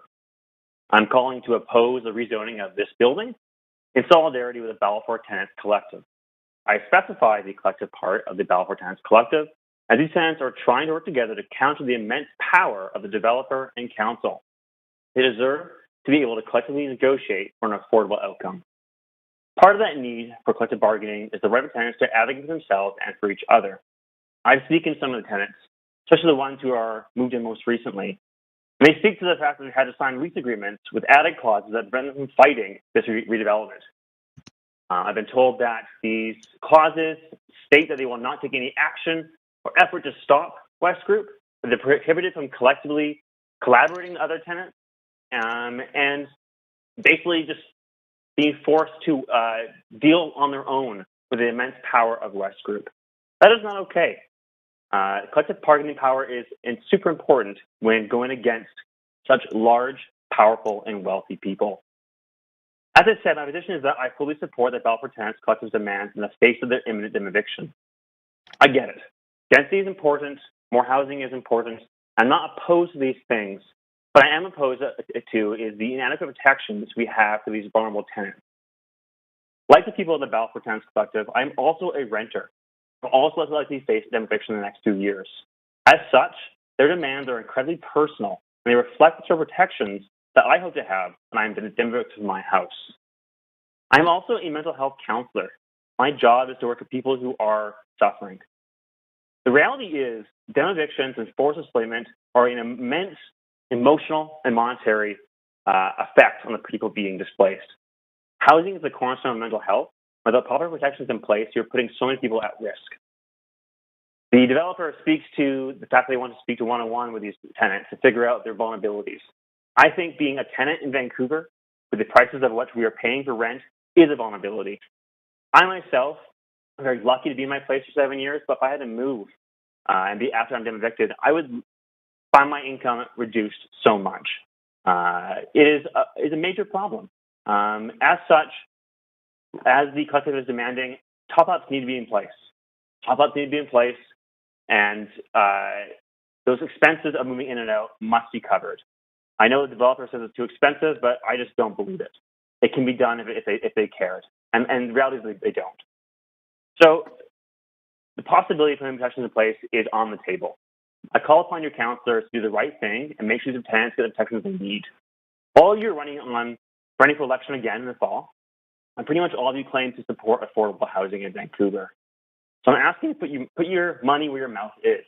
Then next to your campaign promises and deliver the affordability you claim to care about. So enacting and enforcing these demands put forward by the Balfour Tenants Collective is protecting affordability. It allows these families and tenants to stay in Vancouver, to remain in their communities, to continue living in a relatively affordable existence in this increasingly unaffordable city. So again, I say, put these demands in place, give them the protections they need, and force the developer to take care of these people rather than just exploiting them for profit and monetary gain. Thank you. Thank you. I don't see any questions for you, but I will thank you so much for calling in tonight. Speaker number 39 next is Bryce Kelly. Hi there. Hi there. My name is Bryce. Yep, up to 5 minutes. Sorry. Thank you. Thank you. My name is Bryce Kelly. The chair and the council for this opportunity to speak. I'm a resident at the Balfour Block, and I'm speaking on behalf of myself, my wife, and our 3 boys. I'm speaking to oppose the proposed rezoning at the Balfour site where we live. So you have a little bit of context. I've been a resident here at the Balfour site with my wife and kids since 2013. We moved into this neighborhood in 2009 when our eldest was just 9 months old because of all the amenities it would provide for our family, such as green space, access to schools and parks, and wonderful. Our eldest attended Douglas Park Preschool, then Emily Carr Elementary, and is now at Hamber. Our middle child is at Emily Carr, and our youngest is at the preschool. We love living in this neighborhood, and I really hope that our kids get to finish out their schooling. All of our kids get to finish out their schooling at Hamber. Our 3 sons, my wife and myself, have formed strong connections and friendships in this neighborhood. These friendships have provided support for us, and we've been able to, in turn, provide the same support for others as they've raised their families. I feel very grateful to live here. I enjoy walking and playing at Douglas Park with my kids. We're there every day. I enjoy going to the beach quickly and easily. I enjoy walking to the coffee shop. I enjoy walking to the grocery store. And I fear that a lot of those things will not be an option for us just because of the financial ramifications that this development presents for us. Our home is a beautiful home. You know, it's nothing fancy, but it's a duplex. It has ample space for 5 of us. My wife, we fixed up the basement and made it into a home office and a little bit of a rec room. And we have 2 bedrooms upstairs. One of them is really big, and the boys all can fit into that bedroom. And then my wife and I have the other bedroom. So all in all, we're very happy to live here and love this neighborhood. After the property was sold to West Group, I've watched as the possibility of potential development has caused a lot of, I'm sure a little bit for myself as well, but mostly, as I look outwards and see everybody, very concerned about where they're going to go. And there's a lot of seniors in our neighborhood too, and I think their incomes are on a fixed income, so the potential for them to have some significant issues feels, I think, very dangerous to them. I see all of this happening, the conversations and, people talking about them having to leave the city, which would, and the low vacancies and everything that has happened. So I guess the reality of the situation is that families are being displaced. Families are being displaced at a very large cost to the families, both financially and emotionally. I just did a look online at 3 different rental sites before our call, and the average rent for a comparable home in the neighborhood was about $4,000 a month. We pay about $2,000 a month for what we live in now. Up, that'd be an extra $24,000 a year, and then that means, for how many years that this redevelopment would, let's just say it was 3 to 5 years. That's a lot of money. We're upwards into $75,000 to $100,000. That we'd have to pay in addition to what we would normally have paid. It's going to push families out, like mine, out of the city. It's going to remove our kids from the schools. It's going to pull them out of their social networks. It's not like we can't make a new life somewhere else, but step up, it's going to be really, really difficult for us to stay unless a miracle happens and we find a place, for $2,500 a month. It also put my business in jeopardy. I have 5 employees, but we do most of our work in Vancouver. So if I have to live somewhere far out of the city, it's just going to change everything significantly. I also think, just on general notes, the area is not really prepared for the increase in density that this rezoning and subsequent development will bring. Our neighbors who live right beside us were 19th on the wait list, like you just heard, for their second child to get into Emily Carr. Anyone who would be moving into the new development, I'm assuming they would certainly be commuting their kids to a new school, to a different school that's away from this neighborhood. And a little side note about the commuting, the new development would add, let's say it's 200 new cars, something like that.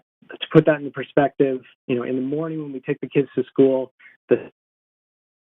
already on 19th Avenue, I've seen the cars backed up from the light from Oak almost a whole block on some occasions. Most of the time it's about a half a block, but it has been on occasion a whole block almost. And you can just imagine, with a whole bunch of extra cars coming out, everybody going to work in the morning, there's just going to be, it's just not a great idea. There, I am going to stop you there, speaking. You're 5 minutes. Yeah. So okay. Thank you. Thanks so much. I don't see any questions for you, but thanks for participating tonight and sharing your stories. Council, we are at 9:38. I'm wondering if somebody might entertain a motion to extend past 10 to finish off the speakers. So moved. And then we would defer debate and decision to Tuesday, July 26th. And I believe that would be at 9:30 a.m. So moved. Yeah. Thank you. Do we have a seconder for that? Second, Councillor Weed. Thank you, Councillor Weed. Let's try all in favor, just a verbal vote first. All in favor, yay. Yay. Yay. Any opposed? Great. Okay, we have extended. That's perfect. Thank you very much, Council. I will move on to the next speaker. We have Julia Ferry, speaker number 41.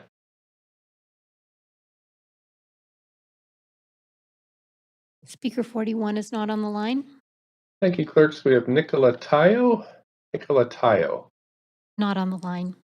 Thank you, clerks. We have speaker number 43, Mazdak Garavbanavas.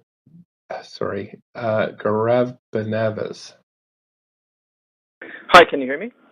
I can. I'm sorry about your mispronouncing your name. That's okay. I'm used to it. My name is Mazdak. I'm a community organizer. I live in Mount Pleasant. I want to speak today. I want to commend the Balfour Tenants Collective here. These tenants are organized and they're flipping the script at City Hall. Rather than coming here and begging politicians to do the right thing, they are presenting their demands and their commitment to fight for them. So I'm here tonight, and I want to read a letter that a tenant wrote that lives here. Yeah, I'm sorry, Speaker. We've gone through this already as a procedure. What you can do is have the letter who the other person has written, submit that to us, and you can describe your experience witnessing what this person has gone through. Oh, yeah? Okay. Yeah, that's really too bad. It's quite a nice letter, and I have to say it's probably much nicer than I'm going to be. So let me just say that I want to acknowledge that the reason this kind of approach is taken, council knows, city staff know, tenants are regularly intimidated.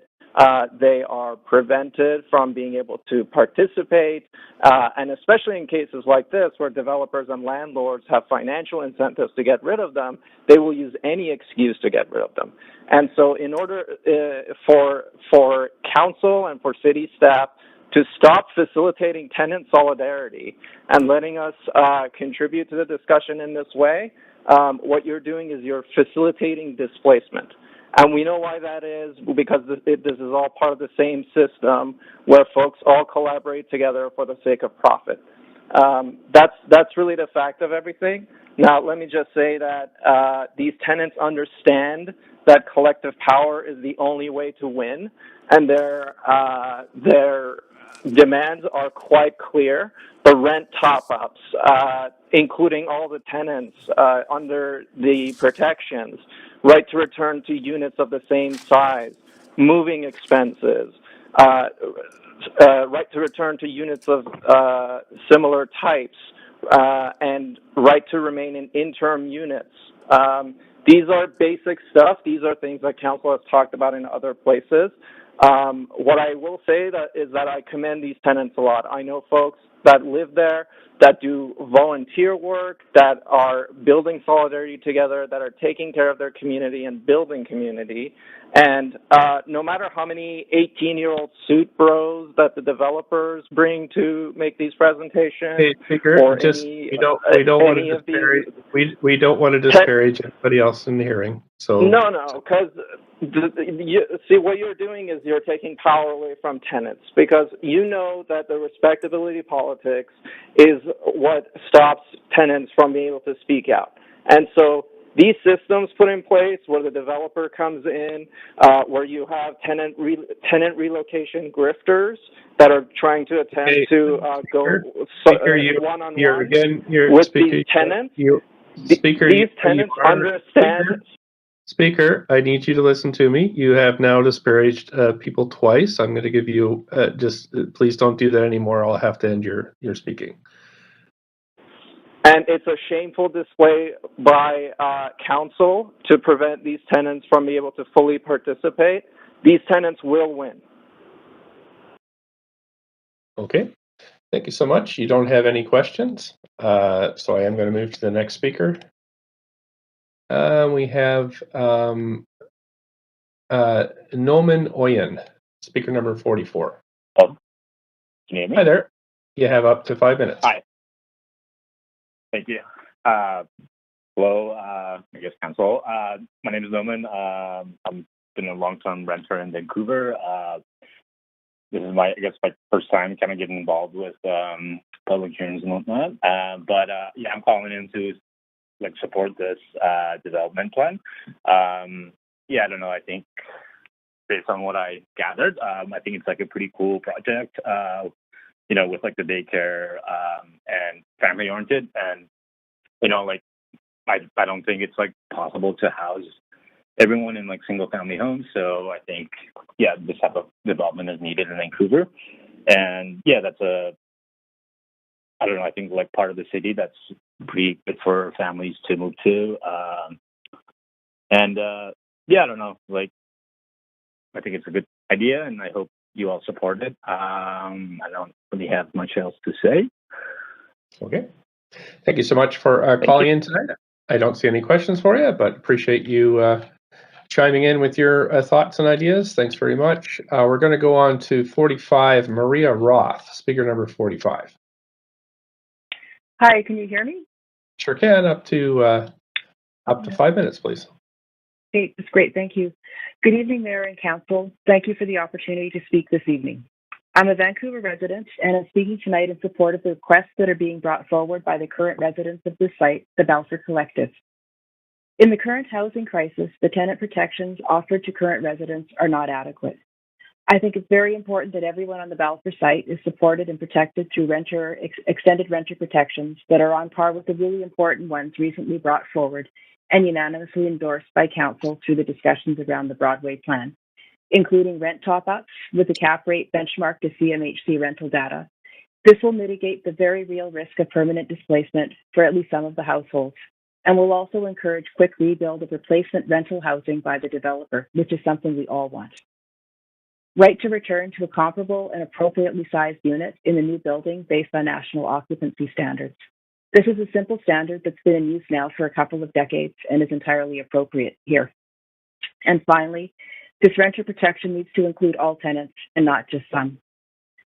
I was quite humbled to be invited up to the Balfour site a few weeks ago to meet with some of the community members, learn about their connection to place and to each other, hear their stories, their discussions around their current hopes and fears, and how they could mutually support each other through this time. I was quite shocked to learn that some of the newer tenants had signed leases with language that prevented them from criticizing redevelopment, as well as banning them from discussing this with their neighbors. It was quite astonishing to me that there were folks in the community who didn't feel comfortable pulling up on a folding chair and just sitting down with us to chat. It's important that all renters living here in the site, as well as across the city, have the right to organize and participate as a group without fear of eviction. This is a basic right. This is a democracy, and it needs to be formally addressed. The other thing that I was surprised to learn was that there were 9 vacant units on the property, and these are not part of the new inventory for replacement below market housing. I think this is inappropriate. Each affordable unit should be replaced by another affordable unit in the event of redevelopment. Otherwise, we're going backwards. It may also encourage landlords to leave units empty as redevelopment approaches. Early displacement, which should be a no-go during a housing crisis. It gives significant and positive economic feedback, positive feedback for early eviction of existing residents when those units can be replaced with strata or market rental instead of below market rental. One other concern that I have, loss of affordability, is something that another speaker flagged earlier, and that's the 3-bedroom units. There are currently 26 below market ground-oriented 3-bedroom units on the site. After redevelopment, the 26 units are going to be whittled down to only 3. That's a net loss of 23 affordable 3-bedroom units, which are becoming increasingly rare in the city. There's a disjoint somehow between the MERC guidelines using floor space calculations and the idea of what I think is important, one-to-one replacement of existing affordable housing with other affordable housing. After redevelopment, only 3 of the 71 3-bedroom units on the site will be available for lower income households. That's 2%. 13 will be market rental only, affordable for families making over $150,000 a year. And the majority of the 3-bedroom units are going to be stratas, affordable to families earning over $300,000 a year. We simply cannot allow development to be taking place that displaces existing residents, as this one may do without the addition of extended renter protections, and whose final result is a significant net loss of important housing types like the 3-bedroom units. I stand in support with the Balfour Collective, who have done incredible work together and continue to build community through this incredibly difficult time. Thank you for your time and consideration. Thank you. I don't see any questions for you, so thank you so much for calling in tonight. We're going to move on to Jonathan Lyle. Thank you. Jonathan Lyle, speaker number 46. Hi, can you hear me? Sure can. Up to 5 minutes, please. Hi. Good evening, Mayor, councillors, and everyone in attendance. My name is Johnny Lyle, and I live near the proposed development.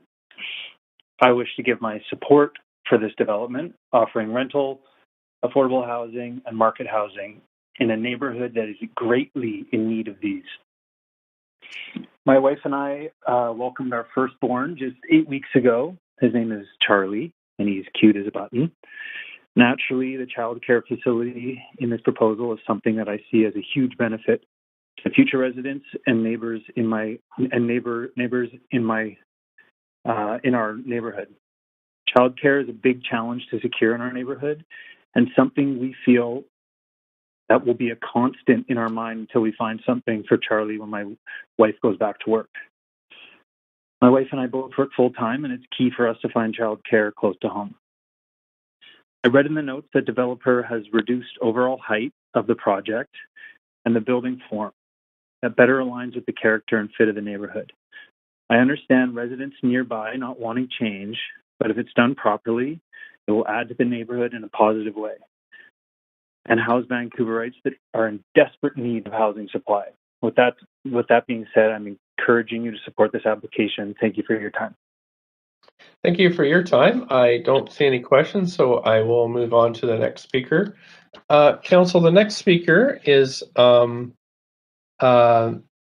Grigory Minassians.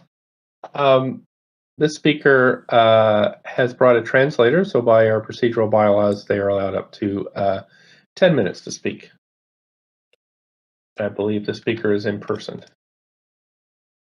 Hello. So, hi there, whenever you're ready. My name is Sophia, and I'm speaking as an interpreter on behalf of Grigory Minassians, who's a tenant at Balfour. And he's here with me today. Hello, Honorable Council. It's an honor for me to be speaking here today, especially since I grew up in the USSR, where this kind of meeting was practically impossible. In the cases that it was possible, it was only a formality, If a government or a government official wanted to destroy a housing complex and to build in its place something new, nobody consulted anyone about it. They evicted the residents without asking them and without organizing any kind of compensation for them, unlike how we're doing things here. Where is the Soviet Union now? This country no longer exists. A country that doesn't take care of its citizens cannot prosper and cannot exist for long. I remember my move to Canada. The company that invited me hired a moving company to help bring me and my family to Canada from Moscow. I remember talking to the company's secretary, who said to me, "Our job is to make sure your move is as smooth as possible." Honestly, I was impressed. My move was very smooth. They did everything they could to make sure the change didn't affect me negatively. In the end, the discomforts really were minimal. I'm still working for this company, 14 years later. And I believe that the rebuilding of a housing complex needs to be just like this. That is, it needs to bring as little inconvenience as possible to everyone, especially the tenants. I don't think anyone disagrees that developers should serve tenants, not the other way around. Of course, we can't get around some inconveniences, but compensations for the tenants need to be adequate. I don't mean a sum, like, here's $10,000 and do with it what you want, we don't actually care about you.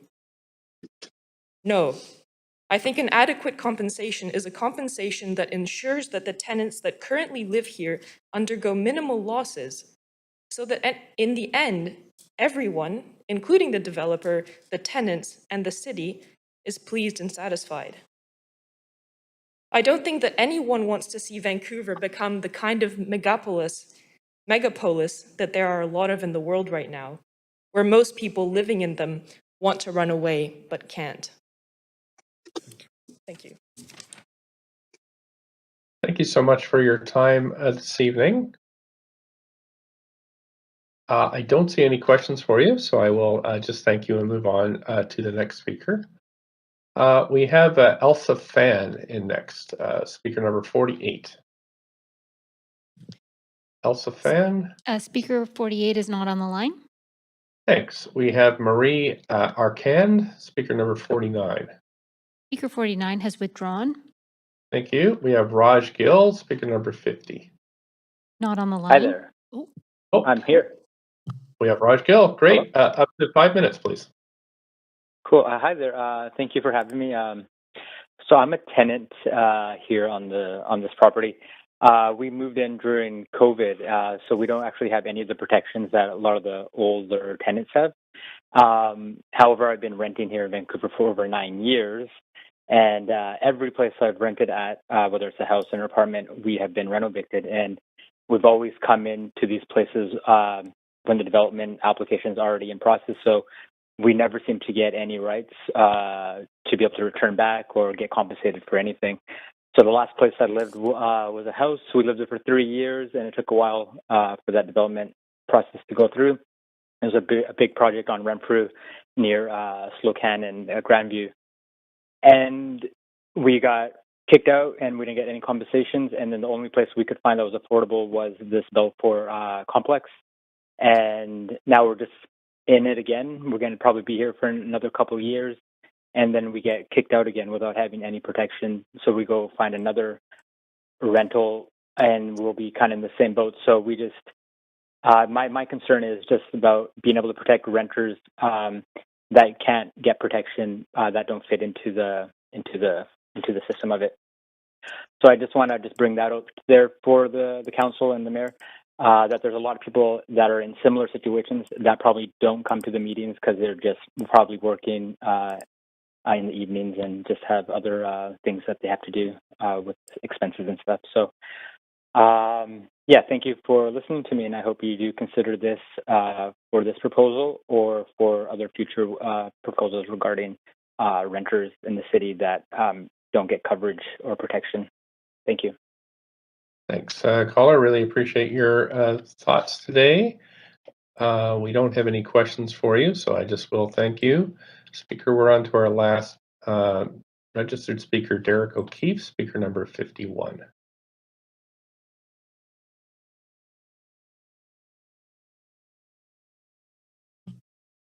Derek O'Keefe, speaker number 51. Yes, can you hear me now? Yes, it's Derek O'Keefe. Can you hear me? Yes, this is Derek.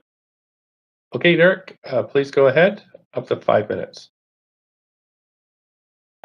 Yes, I was just saying thank you for listening, Mayor and Council. I am a renter. I live in the Fairview neighborhood, about a 5-minute walk from the Balfour block, and I'm fortunate to be a renter with one of those 3-bedroom units for our family with 2 kids, and we often walk by the Balfour block and reflect that it is a housing type that is not too common for ground-oriented rentals in this part of town. So I'm calling basically to support the Balfour Tenants Collective. I think it's fantastic that they've organized themselves, and I think this redevelopment is basically being done under the guidelines set by the Canby corridor process, if I'm not wrong.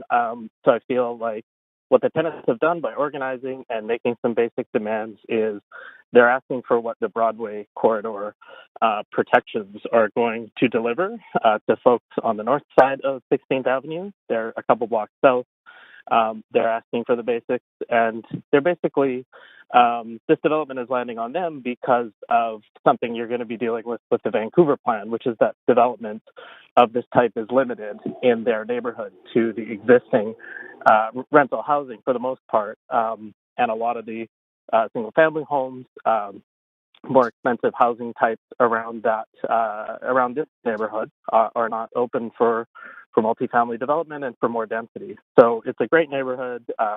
The neighborhood kind of revolves around Douglas Park, which is an excellent park with amenities, a community center, large playing fields. I think there definitely need to be more families in this neighborhood. And I guess in terms of the immediate demands, it's really important that everybody who's currently on the Balfour block be able to stay, including those who have moved in since the block was sold and this process has started. So I support the Balfour Tenants Collective in calling for a top-up of rents for their interim housing in line with the city averages, that all the tenants be included, as I say, and that 70 tenants be allowed to return from the 34 units, I think it is, instead of just the 24 or 25 families being allowed to return. And also very importantly, and this was a big issue as well with the Broadway debate, I know that tenants be allowed to return to units of the same size. So not just the same number of bedrooms, 3 bedrooms being very important for larger family units, but also the same size and accommodations and accessibility. They're also looking for full in and out moving expenses, which are going to be huge, a big disruption to people's lives. I think it's totally reasonable that they ask that those be fully covered. And I think that's it. Those are the basic demands. And just that in the future, that tenants be able to organize and speak out and associate. It's a basic freedom of association that we demand and we value for workers in a workplace. We should also value it and protect it with policy for tenants, for people in their residential lives when they don't own. So I think that's basically it. And I ask you, as a city council, to really go above and beyond the Canby corridor protections as it stands, and to deliver the kind of protections that tenants across the whole city deserve. And I hope that we see action soon to really put the right of tenants to associate and to organize and advocate in their own name. Thank you. Thanks so much. I don't see any questions for you, so I am going to just thank you. And Council, that is the end of the speakers list. So what I'm going to do now is make my first call for speakers. It's 1-833-353-8610, code 1061445#. And I'm just going to ask the clerks, is there anybody else in the chambers or on the line to speak to this item?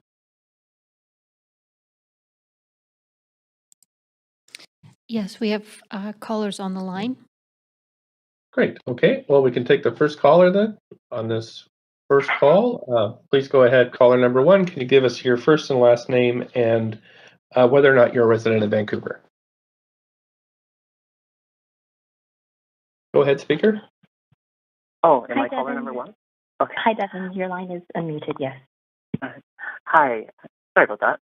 Good No evening, problem. Mayor and members of the City Council. My name is Devin Hessick, and as you may have guessed by the fact that I'm calling in at this point, I wasn't sure if I was going to speak tonight.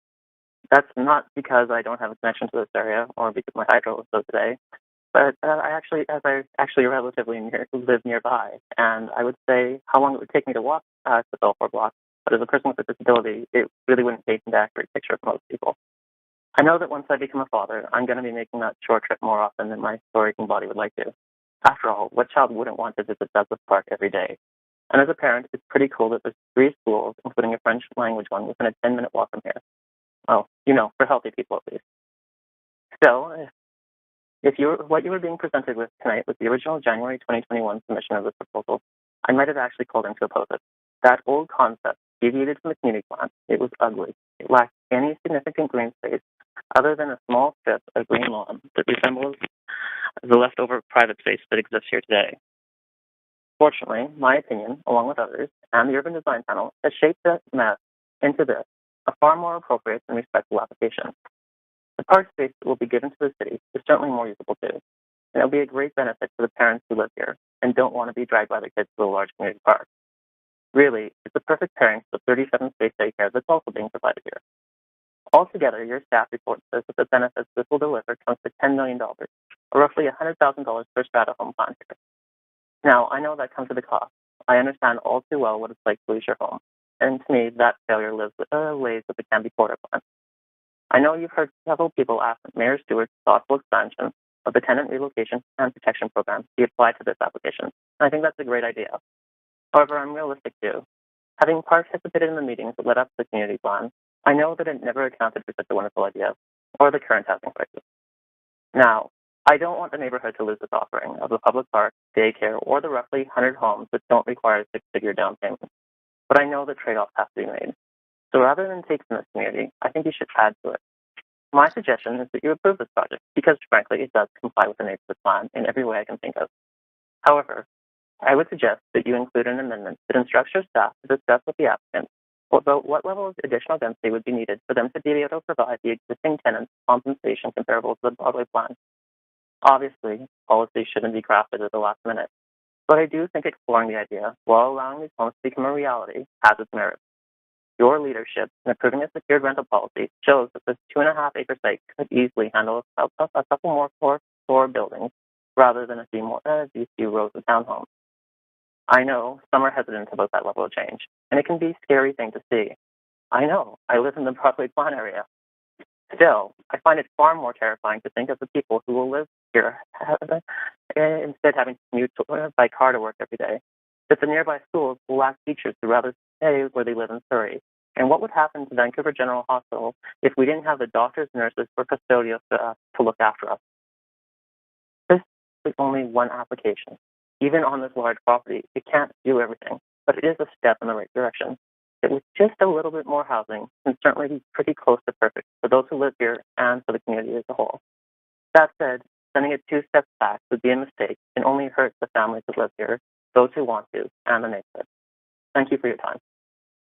Thank you for your time tonight and sharing your thoughts. I don't see any questions for you, but we'll thank you so much for your time. Clerks, do we have another person on the line, I guess? So next speaker, first name, last name, and whether or not you're a resident of Vancouver. Speaker number 3, Baldeep Singh Grewal. Your line is unmuted. Please proceed. Hello. Sorry. Hello, Mayor and Council. My name is Baldeep Grewal, and I have called in this evening to offer a few brief comments in support of this application. I have lived in Vancouver for many years now and understand the challenges associated with access to housing here. I think we all do. While it's widely accepted that more rental and affordable housing are badly needed in Vancouver, I would like to comment on the need for more townhomes. If you've ever tried to rent or buy a townhome in Vancouver, you probably noticed that the units are always the first to move.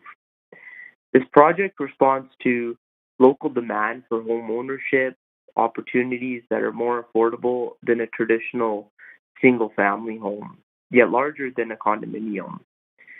Townhomes are a great option for families with children and people who want walk and leave housing. In addition to proposing to deliver townhomes at this location, I think it's great that the developer has considered options to make this project more affordable. I think that's what we really need in Vancouver, including the provision of rental and affordable housing for moderate income earners. The site is also well served by transit and is centrally located. Steps from shopping services and community amenities such as the Simon Fraser Elementary and Mount Pleasant Park. Given the site's central transit-oriented location, I think people who live here will walk or use transit, which adds another layer of affordability by reducing dependence on vehicles to get around. I also think that this is a great project that will contribute to the diversity and vibrancy of Vancouver by providing that it is accessible to a range of demographics and income levels. I hope you will vote in favor of this project, and I would like to thank you for your time.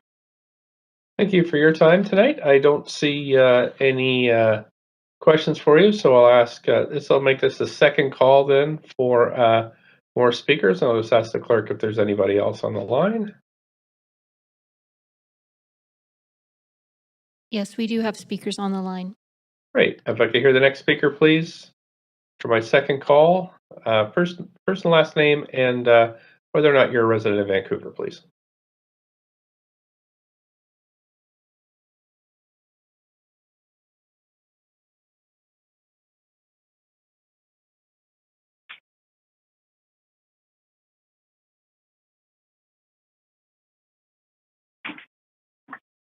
Hello. Hi there. Please go ahead, up to 5 minutes.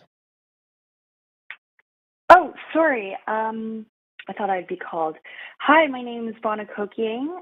I'm a resident of Vancouver, and I'm in support of this application.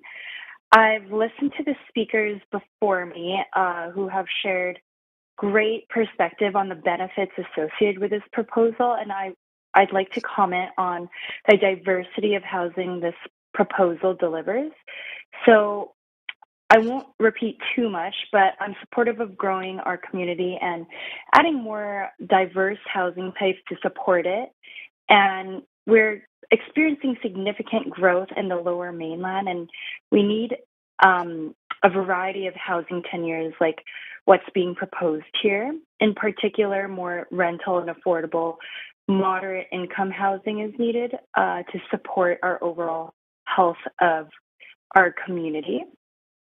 And finally, I want to specifically mention the inclusion of the park and childcare, which is very badly needed. Thank you so much for hearing my input. Thank you. I don't see any questions for you, but appreciate you calling in tonight. And I'm going to ask if there's, for the next speaker on the line, any more first and last name and whether or not you're a resident of Vancouver. Lecky, and I'm a resident of Vancouver. Sorry, I missed your name, please. Owen Lecky. Owen Lecky, thank you. Yep, go ahead. Up to 5 minutes, please. Appreciate that. Thank you. Good evening, Mayor and Council. I will keep these comments brief. I'm a Vancouver renter phoning in support of the Balfour Block proposal. I happen to rent in South Granville, just a few blocks from the site. My partner and I know firsthand how difficult it is to find a nice rental home in Vancouver, especially in South Granville, Fairview, or South Canby. In Balfour's Block vicinity, within walking distance of Vancouver General Hospital, and within a close vicinity of the Vancouver General Hospital, where there's a number of doctors and dentist offices, there's 208 new homes, would create an important source of housing for our city's essential workers. I understand that this proposal will provide both rental and strata housing, including below market rental at moderate income rates. This diversity in housing is well suited to the area, with lots of young families looking for townhouses or apartment options in Fairview. A single-family home in the area is unfortunately unattainable for most. This neighborhood is desirable with lots of green space, schools, and within walking distance of Broadway within its own future subway line. This project would also add a new childcare to the neighborhood, providing an option for residents and the wider community. In my view, this is the perfect use of this unique site, as designated in the Kennedy Corridor Plan. I hope to see this project built out sooner rather than later, since this site can accommodate so much more density and house more Vancouverites at a prime location within the city. Thank you for your time. Thank you for your time tonight. Really appreciate it. And Council, no questions for you, Speaker. So I will ask if there are any other speakers on the line, first name, last name, and whether or not you're a resident of Vancouver.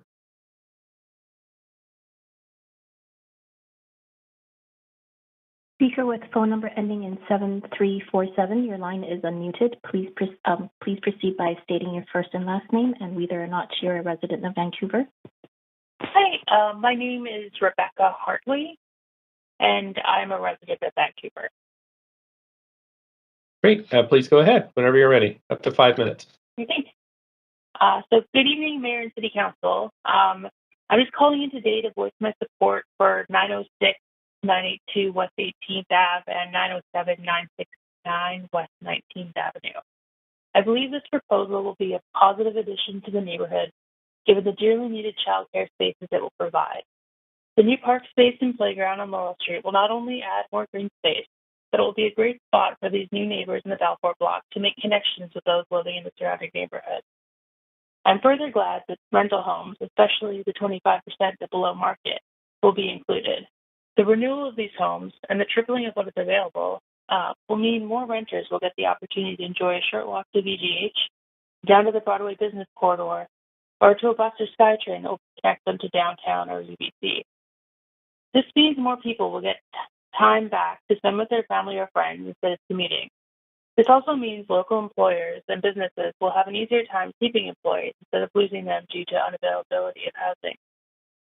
I personally appreciate this rezoning gives opportunities for home ownership, as this proposal is a little more than a 20-minute walk away from our current home and my workplace. While my husband and I already own our home, future children will mean we'll need another bedroom, and this might give us a chance to stay in our community. This would mean keeping the connections we've built since moving here in 2011 and give me back the time to spend with my family instead of enduring a commute to a home in the suburbs. Given this, I hope you join me in supporting this proposal. Thank you for your time. Thanks so much. Okay, I don't see any questions for you, so I'll thank you so much and just see if we can hear from the next speaker, first and last name, and whether or not you're a resident of Vancouver. Speaker with phone number ending in 6799, your line is unmuted. Hello, my name is Andrea Avison. I live in Vancouver and I am a former resident of Fairview. I know that you've heard from many others tonight, so I'll keep it short. I support this application. I think it's great that the developer is proposing to build both rental and strata. And I also understand that this development will have rental homes at below market rates for people earning under $80,000 a year. I think that this will help stop some of the outward migration of young adults from Vancouver. And personally, I've had many friends move outside of Vancouver and to other cities because it's hard to find affordable modern housing here. And not only does the high cost of housing drive people away from the city, but it also makes traffic congestion worse for people who commute to Vancouver for work but can't afford to live here. So I hope this project goes forward. Thank you. Thanks so much. I don't see any questions for you, but we'll thank you for your time and ask the operator if there are any other speakers. Please let them go ahead. Speaker with phone number ending in 6043, your line is unmuted. Please proceed by stating your first name, last name, and whether or not you're a resident of Vancouver. Hi, Council. This is Peter Sandy. I'm a resident of Vancouver. I was born and raised here, also a renter. Again, it's quite late, so I'm going to keep this quite short, but I'm in full support of this application. This is a great project for the neighborhood. It's going to provide a lot of benefit in the long run compared to what's currently offered at the site. And we should really be encouraging developments like this. Honestly, we need density in the city. It's really important that we have it. And this proposal is going to almost triple the amount of rental homes on the site by providing 99 new secured rental units. And so ultimately, 59% of those are going to be going to families with 2 to 3 bedroom units there. And that's going to ultimately impact a huge amount of people, which we really want to support here. And on top of that, they're going to be providing a daycare, which will help those families that are moving into those units, as well as the surrounding communities. And so on top of that, still providing green space and adding public spaces for people to play and for those kids to have a really good life is something that I'm fully in favor for. And I think a lot of citizens are in favor for. And so I hope that you would support this application. Thank you very much and have a good night. Thank you. I don't see any questions for you, so I am going to just check and see if there's anybody else on the line. Speaker with phone number ending in 3226. Your line has been unmuted. Please state your full name first and last, followed by whether or not you're a resident of Vancouver. Hi there. My name is Brittany Brewster. I am a resident of Vancouver. I'm phoning in tonight as I live and work in the South Canby area. I'm a registered nurse at Vancouver General Hospital and recently purchased my first home after being a long-time renter. For starters, I absolutely love this area. It's so central, it's connected to transit and close to the hospital where I work. Unfortunately, many of my colleagues don't have the luxury of living in the neighborhood. Living close to work means less carbon emissions and being able to walk or bike every day, not to mention a shorter commute. This is so important for the colleagues that I work with. Luckily, there are also grocery stores, schools, small businesses in the vicinity, which makes it easy for residents to shop in their neighborhood and send their kids to school without driving, as well as lots of parks and green space in the area. I believe that living in a walkable area close to work should be a reality for most Vancouverites in the future, and the Balfour Block project would take us closer to this goal. Especially for essential workers and healthcare professionals, it's important that we continue to build homes near the hospital and medical facilities. I appreciate that there's a healthy mix of housing in this proposal. I'm glad that we're thinking about renters with the 99 secured rentals and 25 below market homes proposed. However, I'm also happy to see a mix of strata homes, since it took me many months of searching to find my first home in South Canby. To me, this proposal is an exciting package for the neighborhood, complete with lovely amenities like a playground and childcare, and is an exciting opportunity for families that I work with. I hope to see council vote yes tonight. Thank you for listening. Thank you. I don't see any questions for you, so I will ask the next caller to step up, and we'll hear from you, first name, last name, and whether or not you're resident of Vancouver. Good evening. Speaker with phone number ending in 4140. Your line has been unmuted. Good evening, Mayor Stewart and Council. My name is Sydney Tiamse, and I'm a resident in Vancouver. I'm calling in to share my support for the Balfour Block rezoning before Council tonight.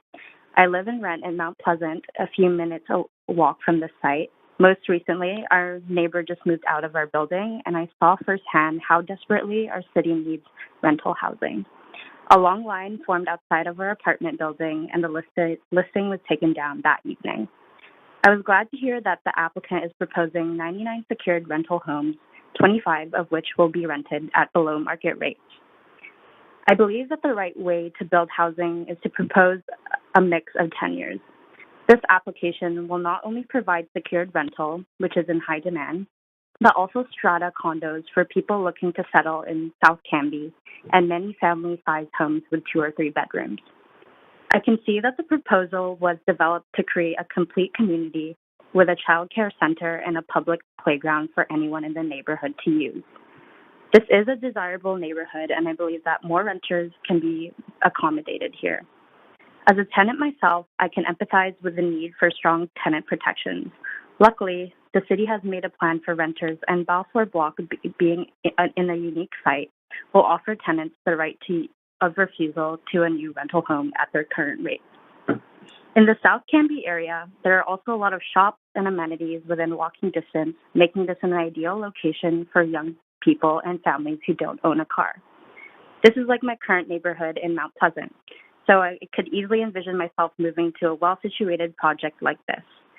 I don't want to take too much time out of your hands, but in short, this proposal is a win for the renters and families and will revitalize the site for the years to come. I urge Council to approve of the rezoning. Thank you. Thank you. I don't see questions for you, so thanks very much. And maybe we can move to the next caller.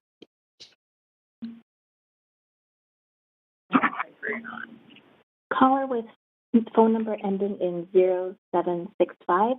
Your line has been unmuted. Hi there. My name is Nicola Pio. I am a resident in Vancouver and a renter. I just wanted to share a couple of things. I believe there must have been like a bit of a rallying call to push for some of these pro-density phone calls here, and I totally agree.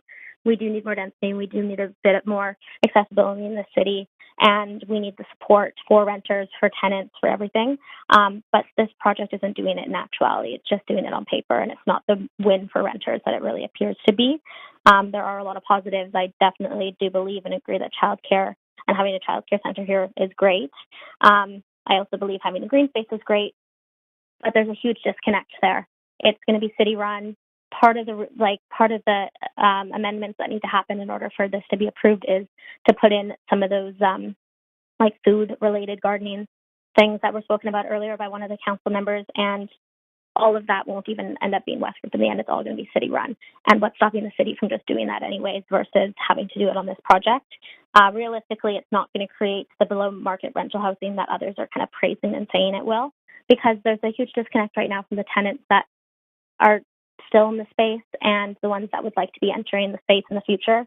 And if in actuality the needs of the tenants here are met, they're going to fill all those spaces of those below market housing. And so there is no room for, the hospital workers, the retail workers, whatever needs to be. And we need more of that. There needs to be way more below market housing on this site and more renting in general.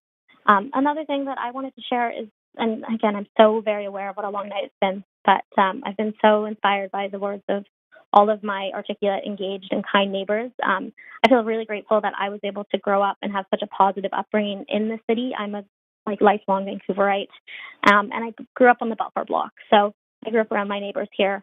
22 years ago, next week, on August 1st, 2000, I moved into the unit that I'm in now with my mom at the time. At the time, we searched for months trying to find housing that was safe and affordable and within walking distance of an elementary school.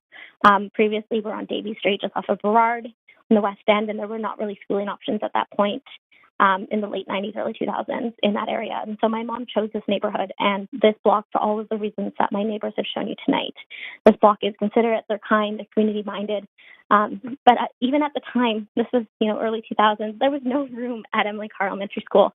My mom had to fight for my spot then, and listening to my neighbors and hearing other people say that there's no spots already, I can't believe that's still happening. And that will just continue to happen. And I think it's so important for a kid to be able to walk to school. I really hesitate to think that there will be room for any of these new kids if we're not kind of adequately matching the development of the neighborhood. On a more personal note, I've done everything in my life within these two blocks for the better part of it. I played tag between the houses in 2008 when there was that really big snowfall. We built snowmen and we all ran around. And then on an even more personal note, my mom was first diagnosed with MS when we lived on this block. She wanted disability, and then we worked through all of that together on this block with a ton of help from our neighbors. I was able to remain at my school in our home, and we were able to keep some dignity in our lives because we had access to safe, affordable housing at that time. It was a huge difference maker for us in terms of being able to keep our dignity and be able to keep our home in the city, and for me to grow up into the Vancouverite I am. Everything I did on this block, stumbling through childhood, adolescence, adulthood, whatever it was made possible because of the neighborhood and because we had access to affordable, safe housing here. Keeping those rents, keeping the space, all of it made me able to develop myself as both a Vancouverite and a person, a Vancouverite that is super engaged at the type of work and super engaged in my city as well. I vote, I work, live, play, do everything here.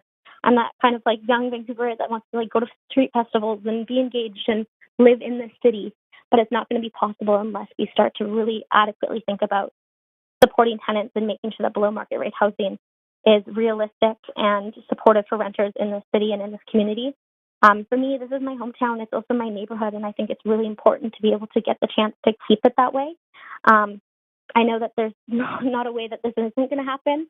Westford's got some big pockets. The development is going to happen, but I think that my ask here is that we make sure that we do it in a way that is respectful to the tenants that are involved, and also respectful from like the current tenants, but for future tenants.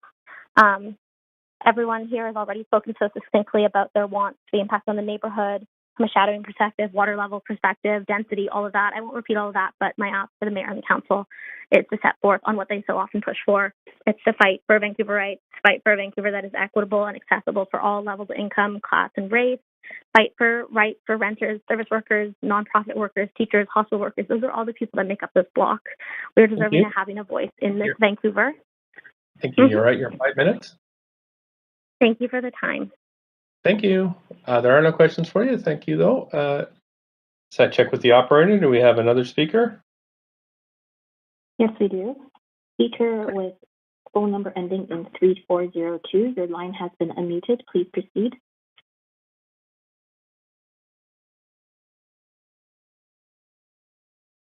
Caller with phone number ending in 3402. Could you please state your first and last name and whether or not you're a resident of Vancouver? Hello, my name is Pia Montes, and I am a resident of Fairview. I'll be super brief. I am in support of this project. I believe it's great that it offers a mix of both rental and condos. The on-site daycare is also a huge bonus for many families. My husband and I are currently renting a place, but we'll soon be looking to purchase in the future. We have quite a bit of family here on the west side, and it would be ideal to find something to buy nearby. This development, although a few years away, will be perfect for us. Thank you very much for listening, and hope you will move it forward. Have a good night. Thanks so much. I don't see any questions for you. I'm going to make my third and final call, Council, for speakers to phone in on this item. The number is 1-833-538-610-106-1445 is the code to access. It is 10:29. Council will come back at 10:34 to just finish up with these speakers. Then we'll recess until Tuesday, July 26th at 9:30 a.m. to hear from the applicant, to hear closing comments from staff, to ask around the questions, and then a debate. So we'll see you at 10:34.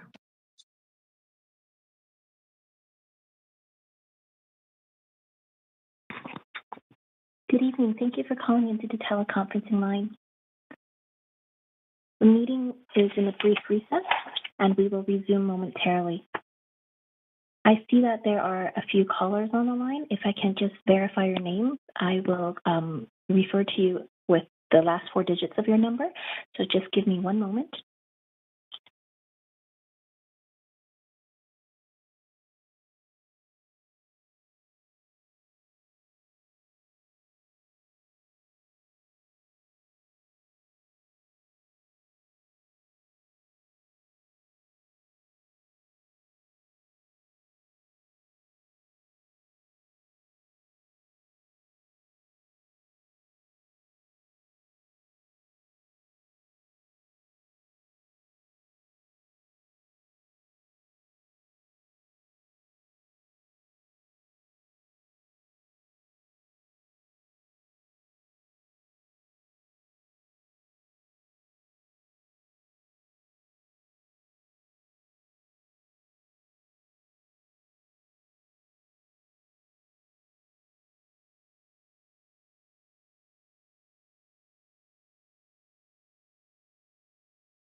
turn on your cameras as you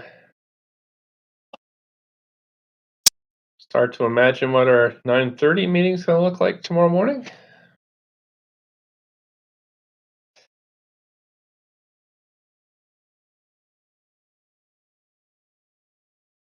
I think clerks, yeah, I see pretty well everybody except I think. Mayor, it's the clerk here. You do have quorum. There's 3 members of council in the chamber and Great. 4 Okay, on WebEx.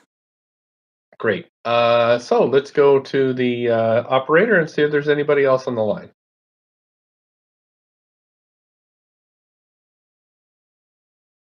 Freebach, Eric Freebach, your line has been unmuted. Please proceed. Hello, Council. Thank you for the opportunity to comment tonight. My name is Eric Freebach. I live in Fairview, not far away from this project. I am in full support of this development. My wife and I both grew up on the west side of Vancouver and have just returned to this area. We are looking to purchase a home soon, ideally in this neighborhood. This development is exactly what we are looking for. We do not want to live in a high-rise, and a townhouse would be a great option for us. I also think it's great that the developer has included rental housing and a daycare in their plans for this site. No doubt this is needed. I hope you will approve of this project. Thank you for your time. Thank you. Don't see any questions for you, so we'll ask the operator if there's any more speakers. Let them go ahead, please. Yes, the next speaker we have is Amanda Lateg. Your line is unmuted. If you can please state whether or not you're a resident of Vancouver. Hi, yeah, my name's Amanda Latang, and I live at the Balfour. I just wanted to kind of quickly acknowledge the kind of flood of young people with families in support of this that called in after the fact, and all of their similar speaking points. It's just interesting. Anyway, I've lived on this block for the last year and a half, and it's the most community and family-oriented space I've ever been part of in my 20-plus years of renting in this city. The particular layout and shared green space are a perfect safe space for families with young children, something that I've seen become, unfortunately, more and more rare in this city. Demolishing this block will displace around 100 people, somewhere around there, adults and children, not to mention pets. And we're real people. We're real people who live here, not just calling in for a friend. And we're not going to find anything equivalent to live in this city. It doesn't exist whether the company can afford to move us or not. And I'm also one of the renters that came, after the application was set, so I don't have any plans to be helped out through that transition. I also understand the need for increased density and developments in the city, but there's absolutely nothing wrong with the duplexes that currently occupy this space. And I don't understand what sense it makes to uproot dozens of happy families just to build more for-profit housing that we won't be able to afford once it's built. As a city, Vancouver really prides itself on environmental efforts and accountability. I don't think it's responsible to allow another mega company to buy up and tear down a perfectly wonderful neighborhood. There are people who've lived here for 20 years and have raised their families here. And those of us who have arrived more recently would really love that opportunity. I know that my family and I moved in with the understanding that these buildings had already been sold. But having spent some time here, I can't just walk away from the sweetest home and community we've ever known without having my opinion heard. I love this community, we love our neighbors, and we love this city, but watching spaces like the Balfour Block being destroyed is utterly heartbreaking. I would love to stay in the city, knowing that it puts the well-being of its citizens and their families above the financial gain of big companies who might have gotten their friends to call in.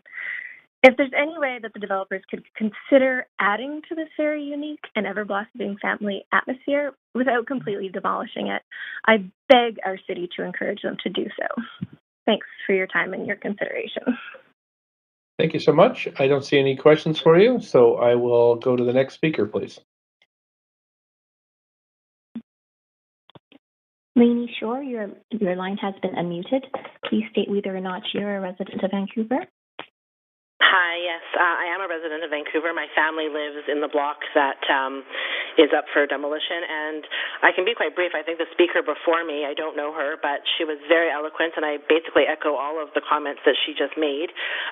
There's not going to be anything equivalent, and the thought of uprooting all of our families for the sake of other families being able to move in seems very unfair, and there's just no way that whatever the developer is promising, they're not going to be able to find equivalent or affordable options for families that require 3-bedroom homes, and I don't think the proposal addresses that.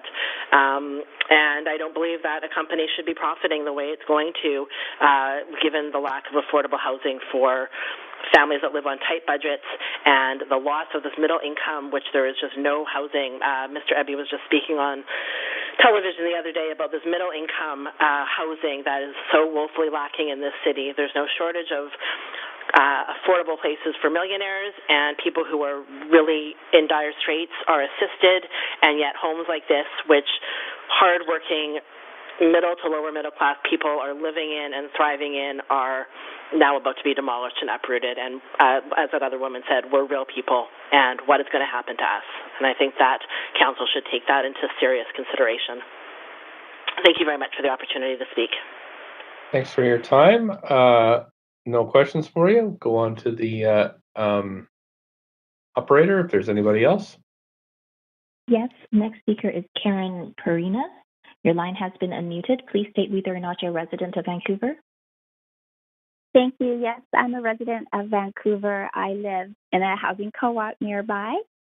And I'd really love to echo what the previous two speakers have talked about, especially in regard to affordability. Being a single mom working in healthcare, I can barely afford to live in a co-op on one income. And I know I am at odds with the city's position on affordability. I just don't think that that works for a lot of people in a position such as mine, making under $100K a year for a single person with children. Looking at the amenities in the Douglas Park area, there's a community center that's crowded, the 2 schools, Emily Carr and Edith Cavell. I'm sure our past capacity. Can't find a GP in the area. Doctors, offices, hard to come by. Even recreational opportunities are not good. So when I walk by the Balfour properties, I see this nice area where people can spread out. They can play games, ball, badminton. They have lots of space, and it is a tight-knit community, similarly to what you would find in a co-op. And I think the proposals are truly lacking that tight-knit community feel and haven't considered the need for amenities to support over 200 housing units in the area. Thank you for the opportunity to speak. Thank you. I don't see any questions for you, so I will move to the next speaker. Operator. Speaker with phone number ending in 9146. Your line has been unmuted. Please state your full name first, followed by last, and then whether or not you're a resident of Vancouver.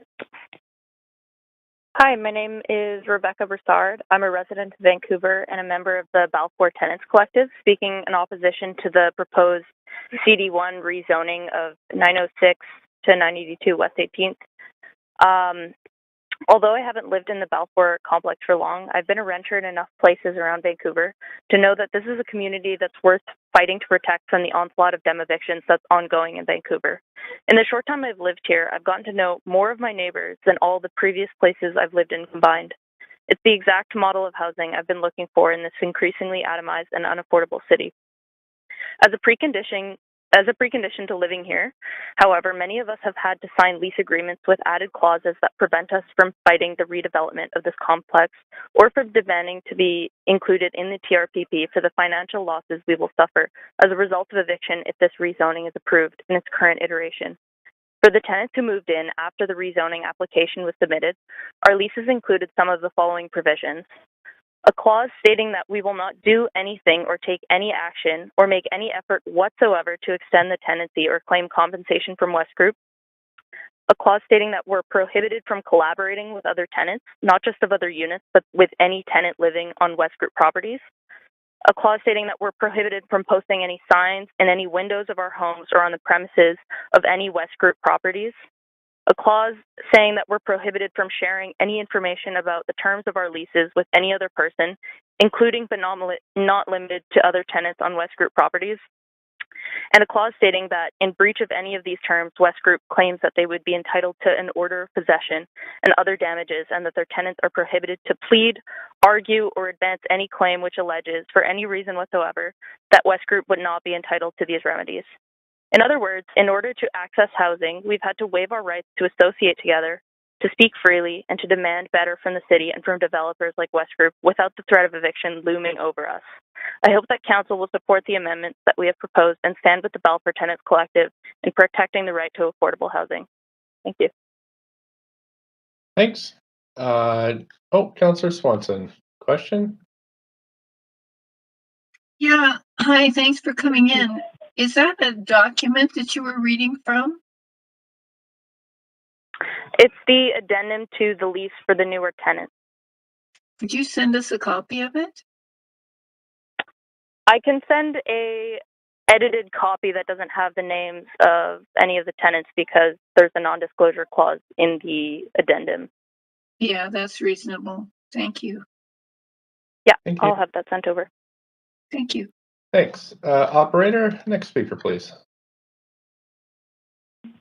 There are no other speakers on the line. Okay, thanks. I have made my third and final call. So with that, I will close the speakers list. And because we've had few public comments after 5 p.m. today, we're going to close the receipt of public comments. And Council, we are done for this evening. We'll come back, return to this item on July 26th at 9:30 a.m. to hear closing comments, answer any questions for staff, and make our decision. So thanks very much, Council. Clerks, we don't need to do anything else, do we? Mayor, yes, this is the clerk. We need to make Council needs to make a motion to reconvene on Tuesday for comments from the applicant, staff, and questions from Council to staff, and debate and decision. So moved. Great. So we've moved that, seconded by Councillor Dejanova, seconded by Councillor Dominato. All in favor, yay. Yay. Yay. Opposed, nay. Great. And so we've recessed. Okay. Anything else, clerks? Are we good? Yep, we're good. Yep. Great. Everything's Okay. good. Thanks. Everybody, tomorrow morning at 9:30. Woohoo. Thanks, everyone. Thanks, all speakers. Thank you. Good night.